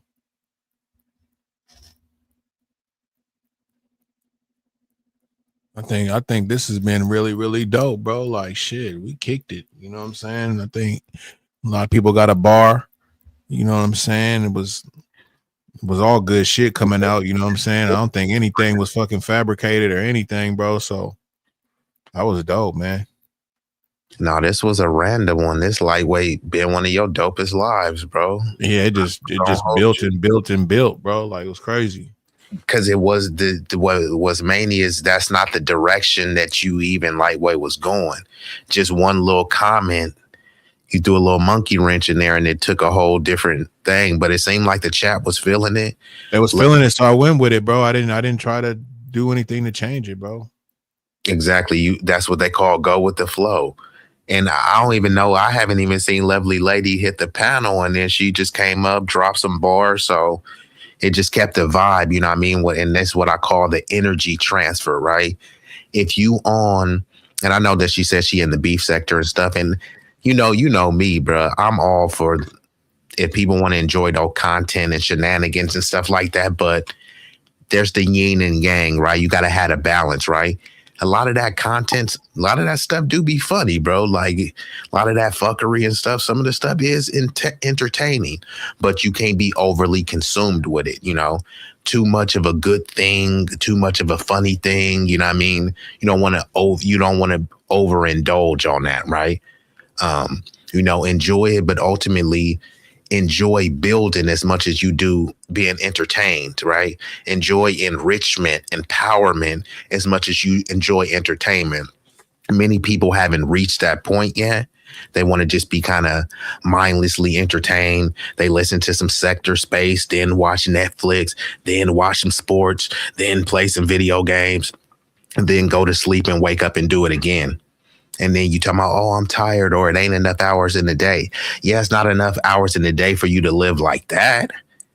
But if you building and you can create a different type of lifestyle, then you know what I mean. You can have more freedom, right? You know what I mean. Some people like, okay, I can't do this because my kids. Well, if you earn some more money, maybe you can. Afford a sitter, you know what I mean? Or afford an establishment. Looked like he came back. And he acting like he been here and shit. Like, good Lord. Good Lord, BRL. Salute again, Jim. Nigga, you just popped back in, bro. But I appreciate you, though, Malik. Shout out to you, Malik man. polishing the Jay-Z poster. He polishing the Jay-Z poster and shit over there. He took a time Shout out to Malik, man. God dog, man. Shout out to Malik. Yeah, but appreciate you, Young. Yeah, it was pretty balanced, bro. But that shit was pretty wild with that Wiz shit, man. But B, you got a point though, bro. I mean, they saying that he is gonna get arrested, bro. You're saying ain't nobody made any arrests, but the last things I was seeing was he's finna get arrested, bro. So finna and going. Oh, what that means, right? Okay. I'm finna get some coochie, okay. Bro. No, I asked you, did you hit? I'm finna hit. I got you. Like, he's finna get arrested. Did he get arrested? He's finna get. So maybe he is gonna get arrested, and then when he does get arrested, we can talk about that. And I was only reporting on what it said right now. As of right now, he hasn't been arrested, and he's not being called a suspect. Now that can change tomorrow in 2 weeks. So I'm just reporting on the facts. Other people are reporting speculation, and that's all I was trying to say. Okay. But there's no speculation on what happened to the boy Diggs, and no, that's black and white, bro. Sealed deal. Hey, what y'all talking about? Jay Diggs getting 10 years? That y'all talking about? Yeah, they wanted to give him 18. And that is crazy as fuck. For 4 packs, bro, of tree, bro, in Utah, which is a fucking no, it wasn't in marijuana. Utah. What was it? Oklahoma. Why do I keep thinking Utah, bro? I don't know. Damn. And not I only remember he said he had a show in Oklahoma and all that shit, like he was passing through there, but Oklahoma, bro. So this is and I looked into this too. So he had like 4 packs and he had like 12 bands on him. Yep. So But you know what I heard also though, B? And I know that's even in California, right? You had a white What's girl up, with it too. melanated? Yeah, that shit. That's the reason why he got popped. Really, why they threw those numbers? But you know, like what I be doing, like my wax, like you can still supposedly get cracked for that, bro. Rigs. Because it's not flour. You know what I mean? And it's been like manufactured. Correct. So like if I get pulled over and they see the wax on me or something, that they can get me for that. You know, and I was hearing that when Jay Diggs had gotten caught up, that he had like some wax and shit on him too, bro. But I didn't hear them say anything about that. You know what they talking about now? They just pretty much said like 4 packs, 12 racks. Well, go ahead. You know, because like I did, you know, my research, which most niggas won't do, but I actually did. So in Oklahoma specifically, right, if you got under 25 pounds, under 25, and 4 is a lot less than 25, the minimum sentence is 2 years. So they could have gave him 2 years, but see, this is where it goes up to the discretion of the judge. If you got 25 to 1,000 pounds, that's automatically considered trafficking, and the minimum is 4 years. Having 4 pounds is not even technically considered trafficking under the Oklahoma state statute, but it still is a felony. But peep this, they can give you a minimum of 2 years, but they could also give you life in prison for 4 packs. So it's like it's also up to the judge. So he could have gave him 2, he could have gave him 25, he could have gave him life, even though like shit, that is life, nigga. Jay Diggs, like, bro, you give a nigga 10 years and a nigga like already 50, like, bro, that ain't cool, bro. Yeah, and peep this. So also in there too, they give you more if you basically if you have prior felonies, which he had, out of state convictions, which he had, cash in the vehicle, which he had, and they say packaging materials, and like Big Rick said, if you got those edibles and dabs and stuff like that, depending on where you at, they can consider that packaging materials. So they use all this to justify and say, look, we didn't just give him 10 because he's blackety black. We gave it to him because of this, even though that is why they gave it to him, you know, because if you look at the non-black people, especially the white people that have similar charges, they don't get these type of numbers. So he could have gave him 2 years. He could have gave him 4. Shit, 5 years would have been a lot. Man, it would have, bro. 5 would have been a lot. Age. But given the circumstances, you would have understood that.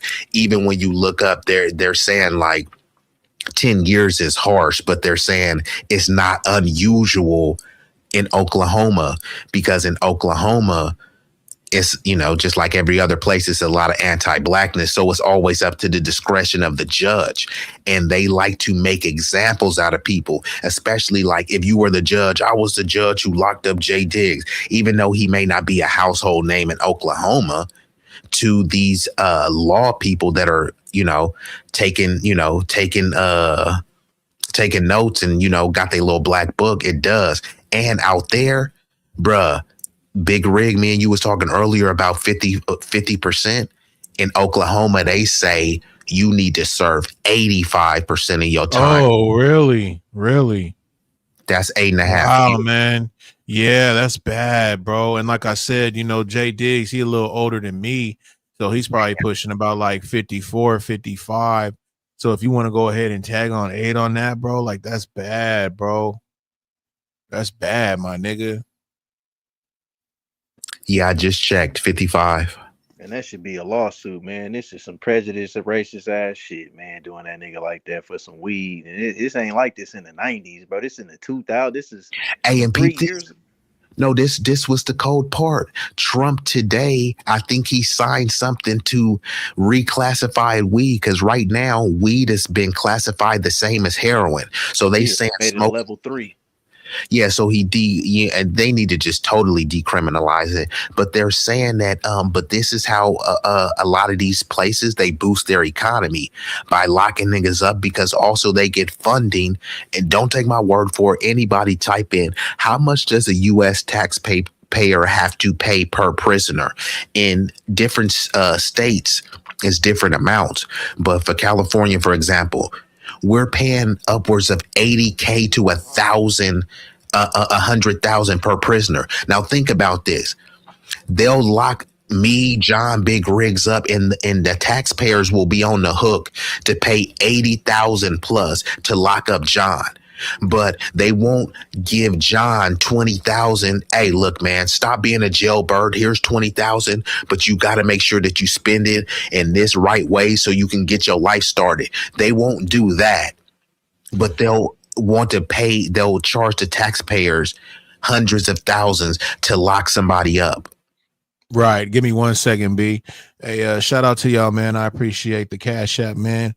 I really do. I like, coming out here, man, chopping game with y'all, especially when I have John and Be Easy, willing to go ahead and bless the panel, bro, because it's always going to be a hell of a fucking conversation. And I do advise y'all, man, to please follow them and check them out, because they be doing they thizzle, man. And that's why I like when they come through, because, I want y'all and the replay gang to get a bar of them, man, and see how they do their thing. Like, we don't be on no bullshit. You know what I'm saying? If y'all kind of fuck with me and like me, I'm sure y'all gonna like them and fuck with them. So I appreciate y'all. Shout out to y'all. Go ahead, B. What up, Drip? Yeah, no, I mean, it's just, it's unfortunate, you know what I mean? But sometimes, I'm not gonna act like, bro, it's just some innocent little angel and stuff, but it's like, cats just got to be moving sharper. Sometimes, to like John point, and we talk about this often, money is people's God. So when they get a taste of that money, they get blinded by it, and they start to believe that they're doing something righteous, and they start to think, what would Jesus do? Jesus would do what I'm doing, right? And then they start thinking they're above the law, they're above the community. You know what I mean? They're above the hood and everything, but you're not above this constitution and this bigoted system, right? We already know people will make songs, fuck the police, man, these crackers after me, and all this other type of stuff. And then you gonna do stuff for the pigs that you say, fuck them pigs. And then you gonna do stuff to attract more attention to yourself from the people that you saying fuck them and all this type of stuff. And then now you trying to cop please, man, free J Diggs. Why you saying free that nigga when he was free? You wasn't telling him to go on the straight and narrow. You ain't gonna put no money on his books. So why are you even making posts talking about free this nigga and all this shit like that? And I'm kind of sick of the free posts, because it's like, why you didn't tell that nigga some advice to keep him free? So you wouldn't have to make a free Big Rig post. Like, literally, why you didn't give him some advice? Hey, Big Rig, you cutting up, bruh. Why you moving kind of goofy, my nigga? And if people did that and he was just like, man, shut up, nigga, you on some square shit. Then it's like, hey, what they say, you do the crime, you do the time. You can't take the heat, get out the kitchen. So the empathy and sympathy can only go so far, because, I don't see these people as bigger than life. So if this was John doing this stuff, would people be rolling out, flowers and violins or something? Or they'd just be like, man, that nigga John was stupid. But because J Diggs did it, what, I'm supposed to have some sympathy? No, the nigga was moving goofy as hell. And they are railroading him. That's a fact. But he set himself up to be railroaded. You know what I mean? Cats already know when okay, I'm moving foul. I know cats, bro. And like we all, go ahead, John. Speak on the fact that the white chick he was with, she actually said it was hers 3 years ago, got probation for it, and she off. But this nigga got to do 10 years, and she said it was hers. Exactly. So, and that's what I was saying. And this is why I was trying to break down the legality of it, because regardless of that, it's still up to the discretion of the judge. So now He can look at the white chick and say, okay, look, she was coerced by this big black thuggish guy. We're going to let her off. That's up to the discretion. Or he could say, oh, yeah, y'all was working in tandem with each other. He didn't have to let her off. He chose to let her off, just like he didn't have to give him 10 years. The dude chose. So what they try to do is just use these other things because he had, and this is what they're hanging their hat on. Hold on 1 second, B. 1 second. My bad, dog. John, if you can just drop a couple words or something in my chat so my mod can go ahead and drop your channel, because got some people that are asking about y'all's channel. So go ahead, be easy. All right, hold on. Here I go. Yeah, so this is the thing. Even though she allegedly took, said, hey, that wasn't his, it was mine. What they're saying is he had prior felonies, out-of-state convictions, the cash in the vehicle, which they're trying to say that it was drug proceeds. He can say that it wasn't, but it's their word against his. Plus, they're going off what people say the preponderance of evidence. Yeah, it wasn't yours, but you had this white chick. Plus, you had pounds, even though you saying they ain't yours, but you have prior convictions for nefarious stuff. So they just, hey, we gonna lock you up. And it's kind of all up to the judge, you know what I mean? And this specific county, which was Rogers County, is known for strict drug enforcement.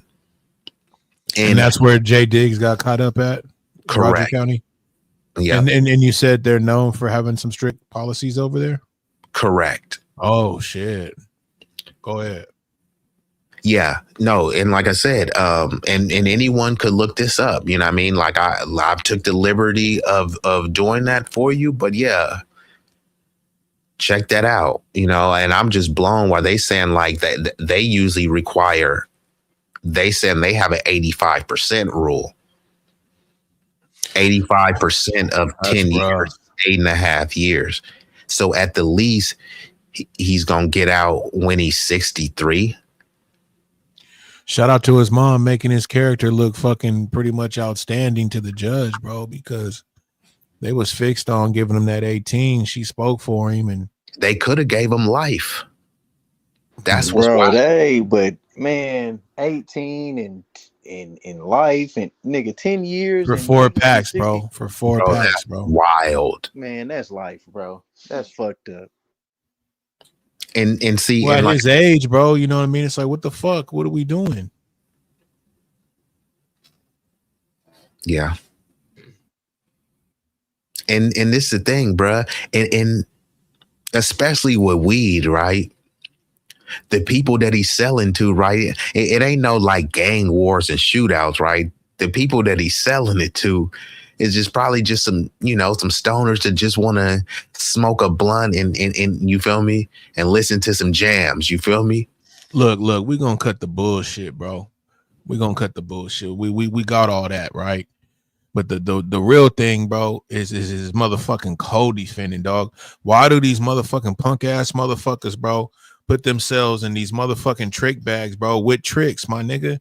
You know what I'm saying? It never fails, bro. You know what I'm saying? You done put your life in the hands with this fucking broad, bro.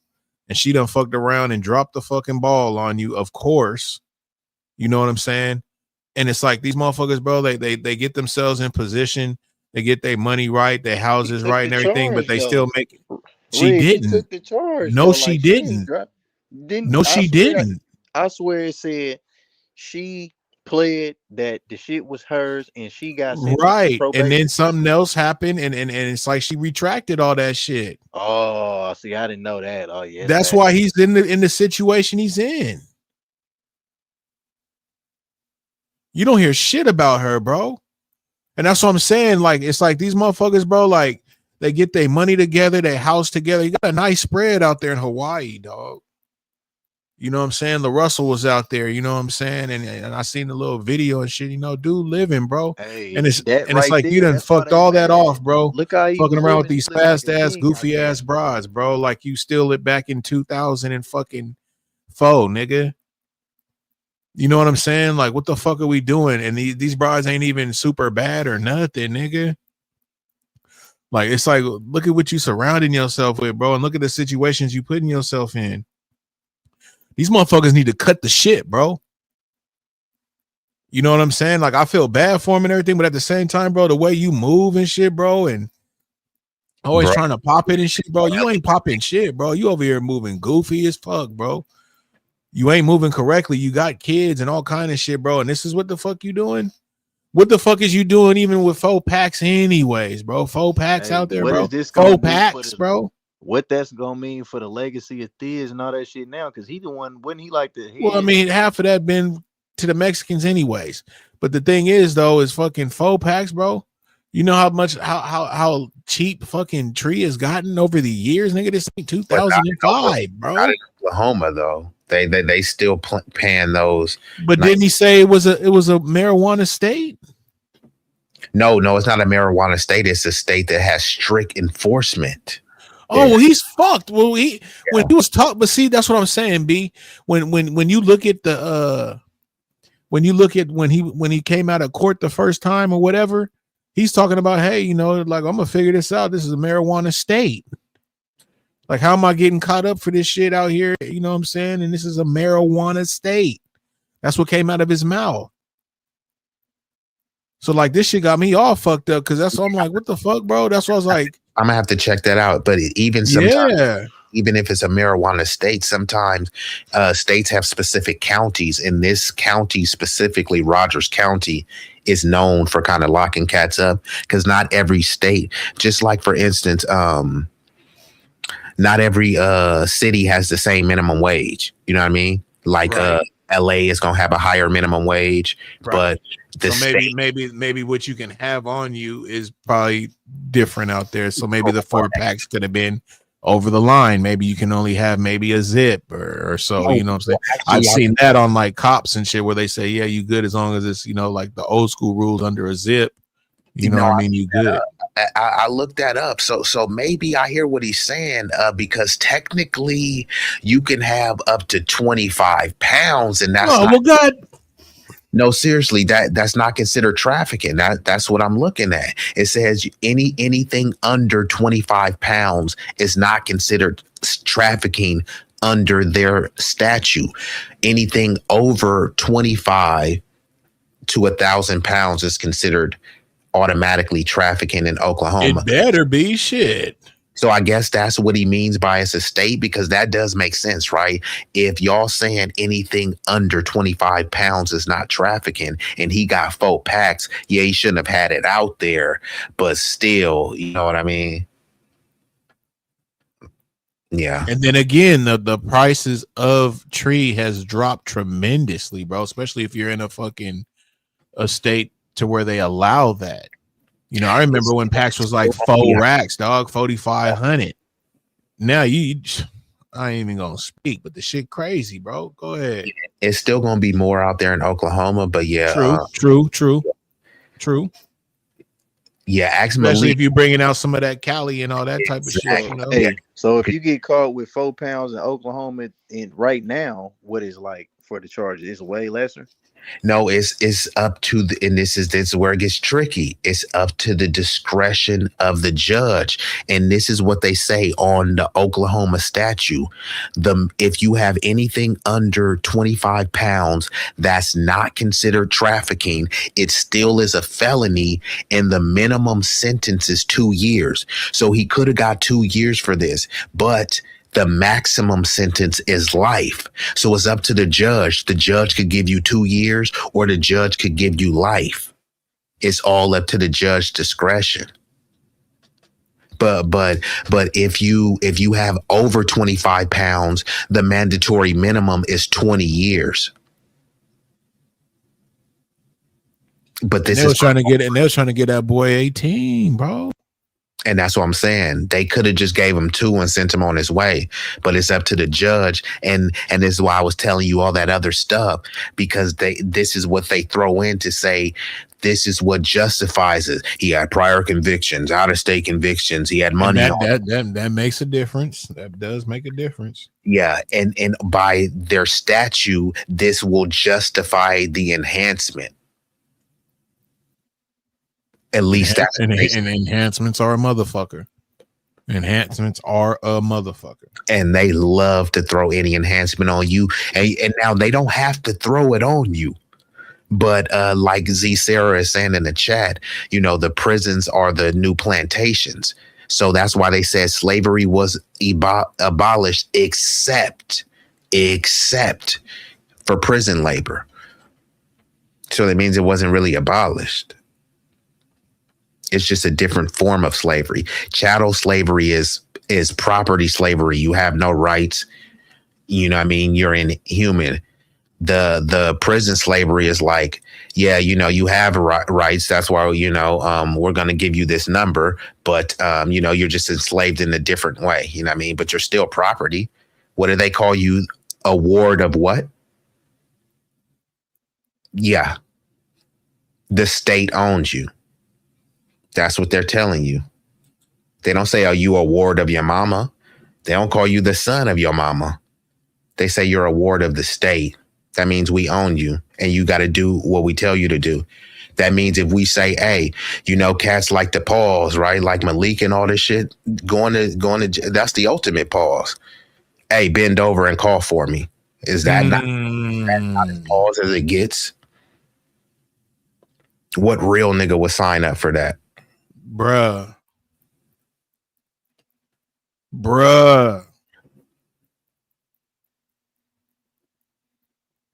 Yeah, that's pretty wild, bro. Saying what's understood don't need to be explained, Big Rig. Man, bro. Shit. It's fact though. That's what I'm saying. We in the age of, this is the information age, bro. So it's like, and salute to y'all, man. It's like these discussions be far few between on here, you know what I mean? But it's always good to kind of mix it up. You feel me?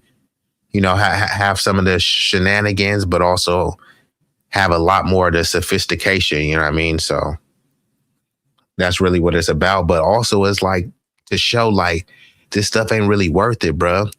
Both of y'all are raising young men, bro. Y'all not raising kids, bro. Y'all raising young men, bro. They can't even really consider them kids no more, bro. Because the society don't consider them kids, bro. They consider them black. So black kids are already overly criminalized. Yeah, they're already adults and everything at 10 years old, bro. Remember that dude TK or what was his name? TK yeah. Bro, he was a air quote kid when that happened. They like, no, we don't care. Charge you as an adult. And there's countless things like that. So, and remember, Big Rig, we was talking like this. Like when we were young, we used to kind of say goofy shit like that. Like, whatever, man. I'll do this little bit and be right back. And cats was talking about 3 years, 4 years and being right back. So think about this. Your son is a freshman and you got 4 years. I'll be right back. You gonna miss his graduation, nigga. That ain't right back. That would be nuts, bro. That'd be nuts. You see what I'm saying? So that's what. Go ahead. No, you got it, Big Rig. Well, that's what I'm saying when it comes to what's up, Shane. That's what I'm saying when it comes to Jay Diggs, bro. How the fuck you at age you're at, bro, and you making these moves to where you can take your freedom taken away, bro, for a period of time, dog. And just how you looked that up, Be Easy, and found that. He should have kind of looked that up and found that before he made that move, just to take it under consideration, bro, in case shit go left, bro. Bro, I used to, you know, because like I said, we've all had those times where we was riding dirty, but when something happened to you, you got to adjust accordingly. So that's what I used to be doing I will be doing the speed limit. You got to ride at a certain time. You feel me? You know, you got to meet people at certain spots. Hey, look, after this time, I ain't wiggling no more. You feel me? You know how we like to ride and burn blunts. Why are you riding and burning blunts where as soon as they come to your window, you roll it down, a cloud of smoke gonna come out? You know what I mean? Yeah, we used to do that. And then you used to get locked up for it. So if you keep doing it, what do you think is going to keep happening? You got to find ways to move and be more slicker and stuff like that. When you already know that we the most oppressed, most targeted and stuff, that ain't gonna never change. So you got to find ways to maneuver around that. Bruh, Jay Diggs is from the soil. Jay Diggs has been in the game, the ism. So for him to be kind of moving like hella goofy and like green, bro is looking green like the Incredible Hulk. Like, how and why are you moving like this? And then bro got his bread, right? Got his own little compounds, got sick, dope whips and stuff like that. So you should be smarter. And it's like, bro, why are you still in the mud, bro? Why haven't you built something? You know what I mean? Why haven't you built something else that's more sustainable so you don't got to grit like this, bro? You feel me? And, you know, just for the sake of YouTube and censorship, you know what I mean? If you was going to be moving like that, bro, you should be, you know what I mean? You're supposed to have somebody else conducting business for you. You know what I mean? Whatever business it is. You know what I mean? Jay Diggs is supposed to be at like a boss status, right? But he's still moving like a worker, bruh. And look where it got him. You know what I mean? Hell yeah, bro. Got him in a fucked up situation. It's so many legal avenues to get up to where I've been saying this, and I might have to put this on a shirt. Street niggas is the new nerds. These niggas is moving like squares, nerds, and game goofy niggas. But like for what, bruh? The nigga got money. The nigga got credibility. The nigga got property. And now the nigga got a decade to sit down. And for what?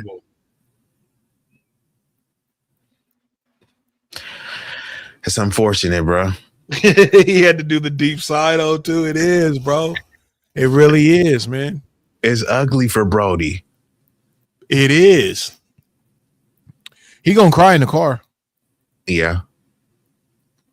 John, how would you be taking this news? You think he gonna be right back or what? How would I be taking it? What that mean? If I was him? Yeah. Oh shit. Hey, I don't know if I can give a. You don't even want to fathom no shit like that, bro. Hey man, this is why I sell clothes, medical herbs that's not marijuana. I am not. Hey, John Sinatra, if he would, bro, Jay Diggs, if Jay Diggs would have got those CMOS packs, bro would be. He would have been moving pounds of CMOS. Hey, see. Hey, man. If you would have been rolling around with them 4 pounds of CMOS, he could have. Look at his mug shot. His skin would have been glowed up. He would have been. Oh yeah, he was looking bad, bro. I can't even hold you, bro. Was looking bad, bro. Mug shot don't look nothing like how we know him to look, bro. Yeah, bro. Ooh, we like. It man, looked, I don't wish that on him, bro. Bro was wounded, bro. I don't wish that on him, bro. Like I don't know what he did to cause. He looked like he already got like 2 down, bro. In that picture, bro, it was crazy. Like yeah. It looked like he did 10 down from that flick. It was ugly, bro. Yeah, man, that's bad, bro. And that house that he had out there, or that he got out there in Hawaii. Yeah, bro. So dope, bro. It's like you living like a king, bro, and you got to know when you living like that. Fucked all that off, bro. And like I said in one of my lives, bro, like it ain't like, you know, if you manage your shit right and do things right, hopefully, you know, you be able to come back home to that if you got your money in order. And, you know, you got to take all these type of things under consideration if you're still trying to be a street dude, bro, because this is what comes with that. No, Big Rig. No. What happened? It's over. It's over. You know why? Reality check right now with it, bro. Go ahead. The reality check is property tax. The nicer the house, the nicer the neighborhood, the more you paying in property taxes. How is he going to be paying that from the prison? And you know what? Once you don't pay the property tax, see, people think they own something, right? Like once you ride in a whip and you don't got the pink slip, you saying it's my car, but no, it's not your car. Nah, that's a fact. If you don't make that payment, someone is coming to get it to show Jim you. Jones is going through that right now with his house in New Jersey. And that's how it is with this. I got He's not going to be able to pay the property. And they love when this happens because somebody else will say, hey, I'll come. And they don't get it for pennies on the dollar. Pennies on the dollar. This is the whole thing with Umar's school. I mean, he couldn't pay it. I think he raised some money to like prolong it. I still don't know why it's not open, but the city was forcing him to put his school on the auction block because even if you own property, you have to pay taxes on that property. True. And the more valuable your stuff is, see, the people assume that if you have a nice property, you're going to have a nice steady income coming in all the time. But if your income drops, that property tax does it. You still have to pay that property tax. So I don't know how he's going to be able to do that, you know, from there. And once that doesn't happen, you know, the city and they come in and they just eminent domain.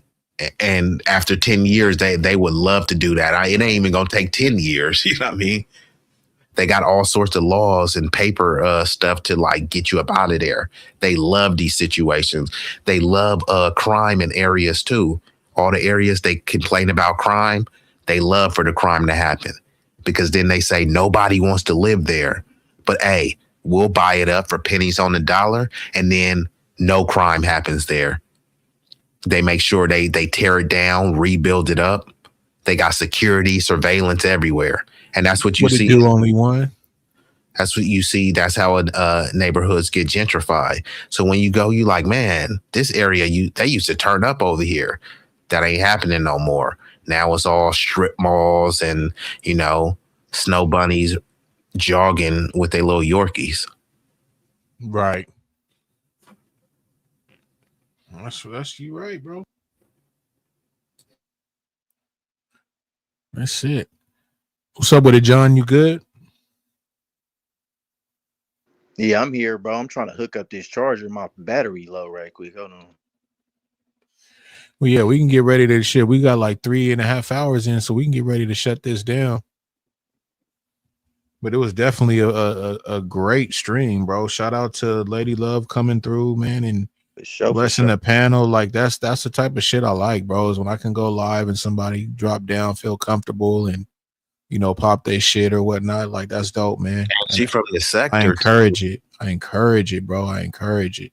And she from the sector. So you got the little Switzerland popping over here. You got people from the sector migrating here too, Big Red.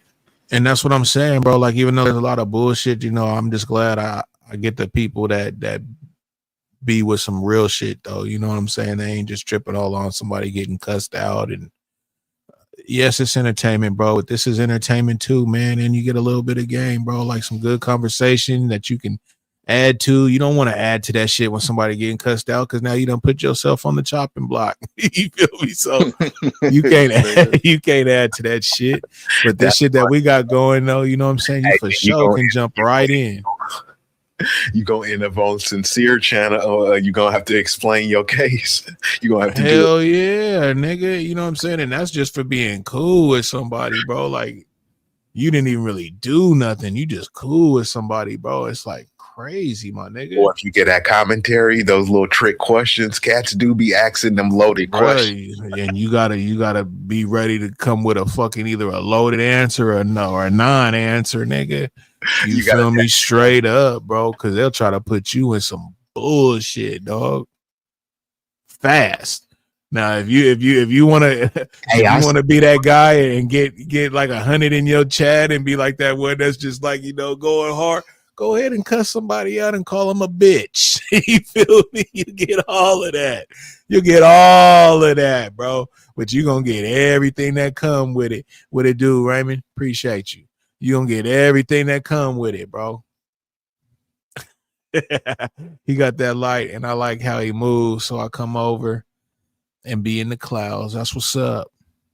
But that's a fact, bro. You know, shit. They come with a loaded question quick. We gotta get Z Sarah to hit the panel. Either big Z Sarah got a dope ass accent too, though, man. Like that's crazy, bro. There's so many different people out here, bro. I haven't like even she said, she just started her morning, my nigga. She on a whole different part of the globe, my nigga. different You feel time me? zone right Yeah, now. where you? Hell yeah. I think she in what South Africa or something like that, or what? Nah, hell nah. She I forgot, bro. She done said it like a couple of times too, bro. Oh, okay. She be having cool little pictures of her area too, man. I be liking that shit, dog. Just see what it's like in other places and shit. Just wild, Yeah. bro. What it's Oh, she about, in bro. the Tapping UK. in. Yeah, Get shout out to network her. going. Yeah, I'm trying to get Z Sarah on the panel. I love to talk to people from different parts of the globe. You know what I mean? Because a lot of the stuff, a lot of our perspectives be the same. A lot of our issues be the same, but it just be you be kind of dealing with it in a different She way. says she down. She says she'll chop game, bro. So that's what's up, bro. That's like I said, bro. We network over here, bro. You know what I'm saying? Okay, that's straight what's up. Yeah, Hell even yeah. was like, I thought you was from Australia. Shit, I thought she was from South Africa. He thought she was from. We thought you was from everywhere but the UK. Hey, shout out to the Shout UK out to the UK. for real. Shout Hey, out we to gotta the get UK. over there, Shout out to John. London. Hey, hold on, I gotta drive down. My battery dying, man. I'm trying to. I gotta unplug this charger. Hold Hey, on. Yeah, it's good. We're gonna get ready to cut it out anyways in a minute, Yes. anyways, John. Yeah, I So I was gonna say. appreciate you, bro. Yeah, I was gonna say, just say your last little piece because I know Big Rig about to drop, and it looks like Honey Watts slid. Oh, through. what's up with it? Watch, bro. Shit. Seen 100 Watts in a minute. Salute It's to been a minute, bro. Watts. Where you been hiding at, bro? At work, you know what I'm saying? That nigga steadily be at work, bro. He be getting Shout out to Watts. 100 Watts getting that wop, huh? All right, Young, you have a great night, bro. I appreciate you rocking out, Young. For real, for real. Yeah, you got any last words though, B? Yeah, so shout out to the chat. Z Sarah says she extra international. Yeah, so you gotta tap in so we can set that up, and then 100 Watts too. I need to get in. Yeah, he said he's working the hospital. Go get checked and be healthy. Yeah, for sure. Hit me up 100 Watts and we can do a stream Shit, about. I did blood work last week. There you go.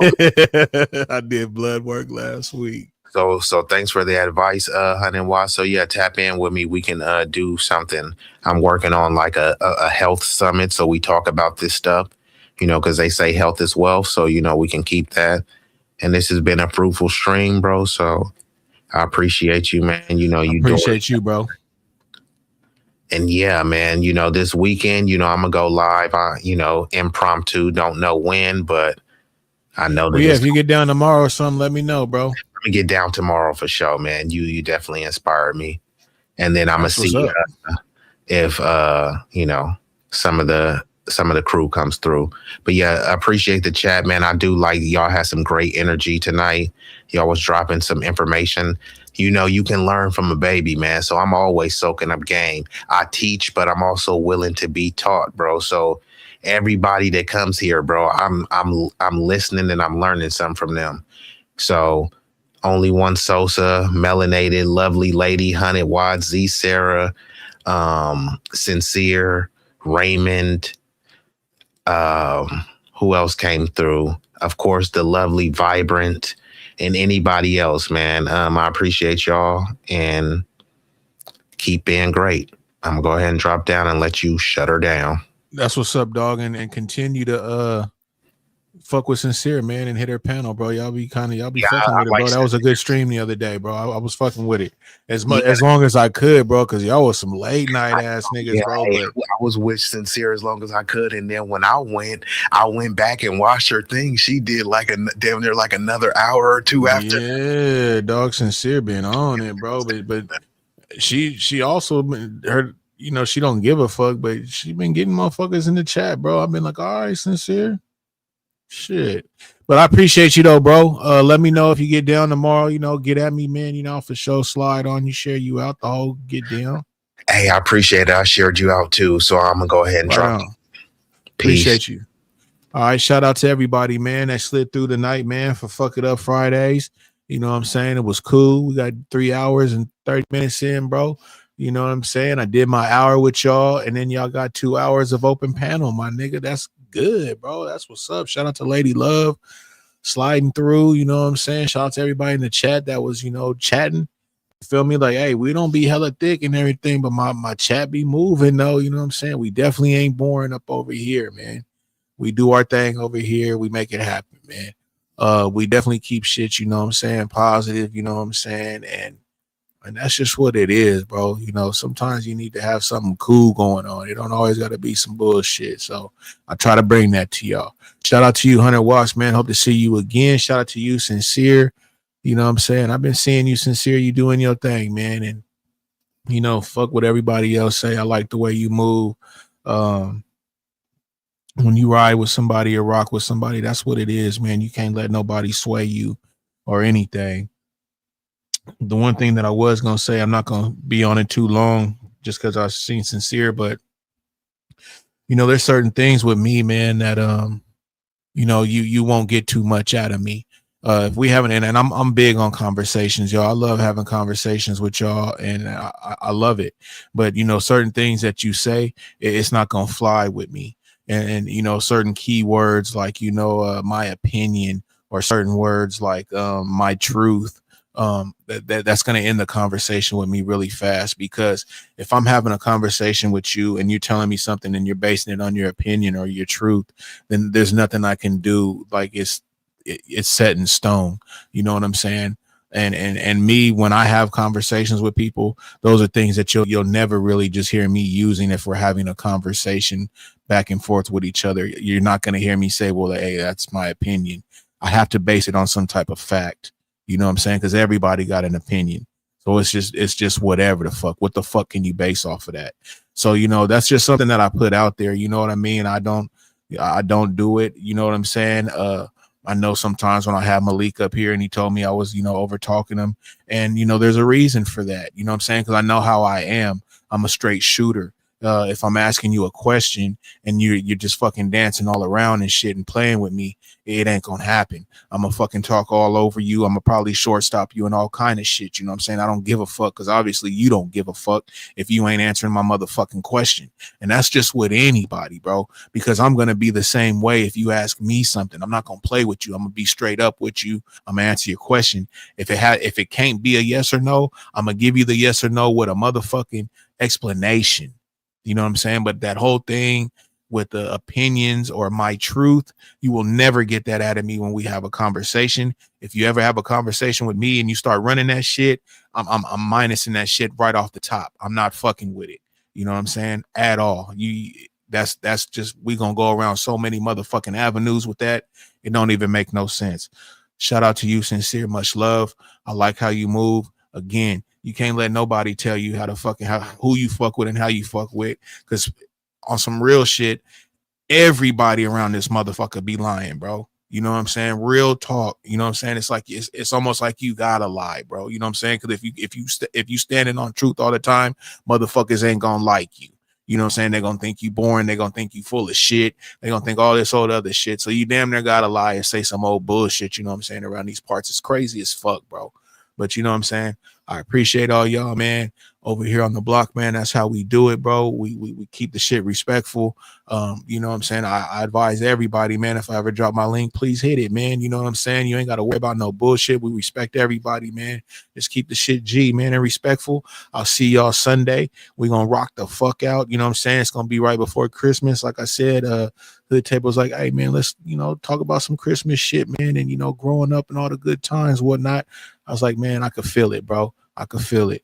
So that's what we're gonna be on Sunday. So I hope y'all slide through and hopefully y'all hit the link, man, and share some stories that y'all may have, man. You feel me? Or may have coming up with your young ones and grand ones or whatever. You feel me? Like, hey, fuck it, man. Let's go ahead and get in the spirit one time. I appreciate y'all, man. Thank you for rocking out. Ain't no outro. I'm just gonna end this shit, man. Appreciate you.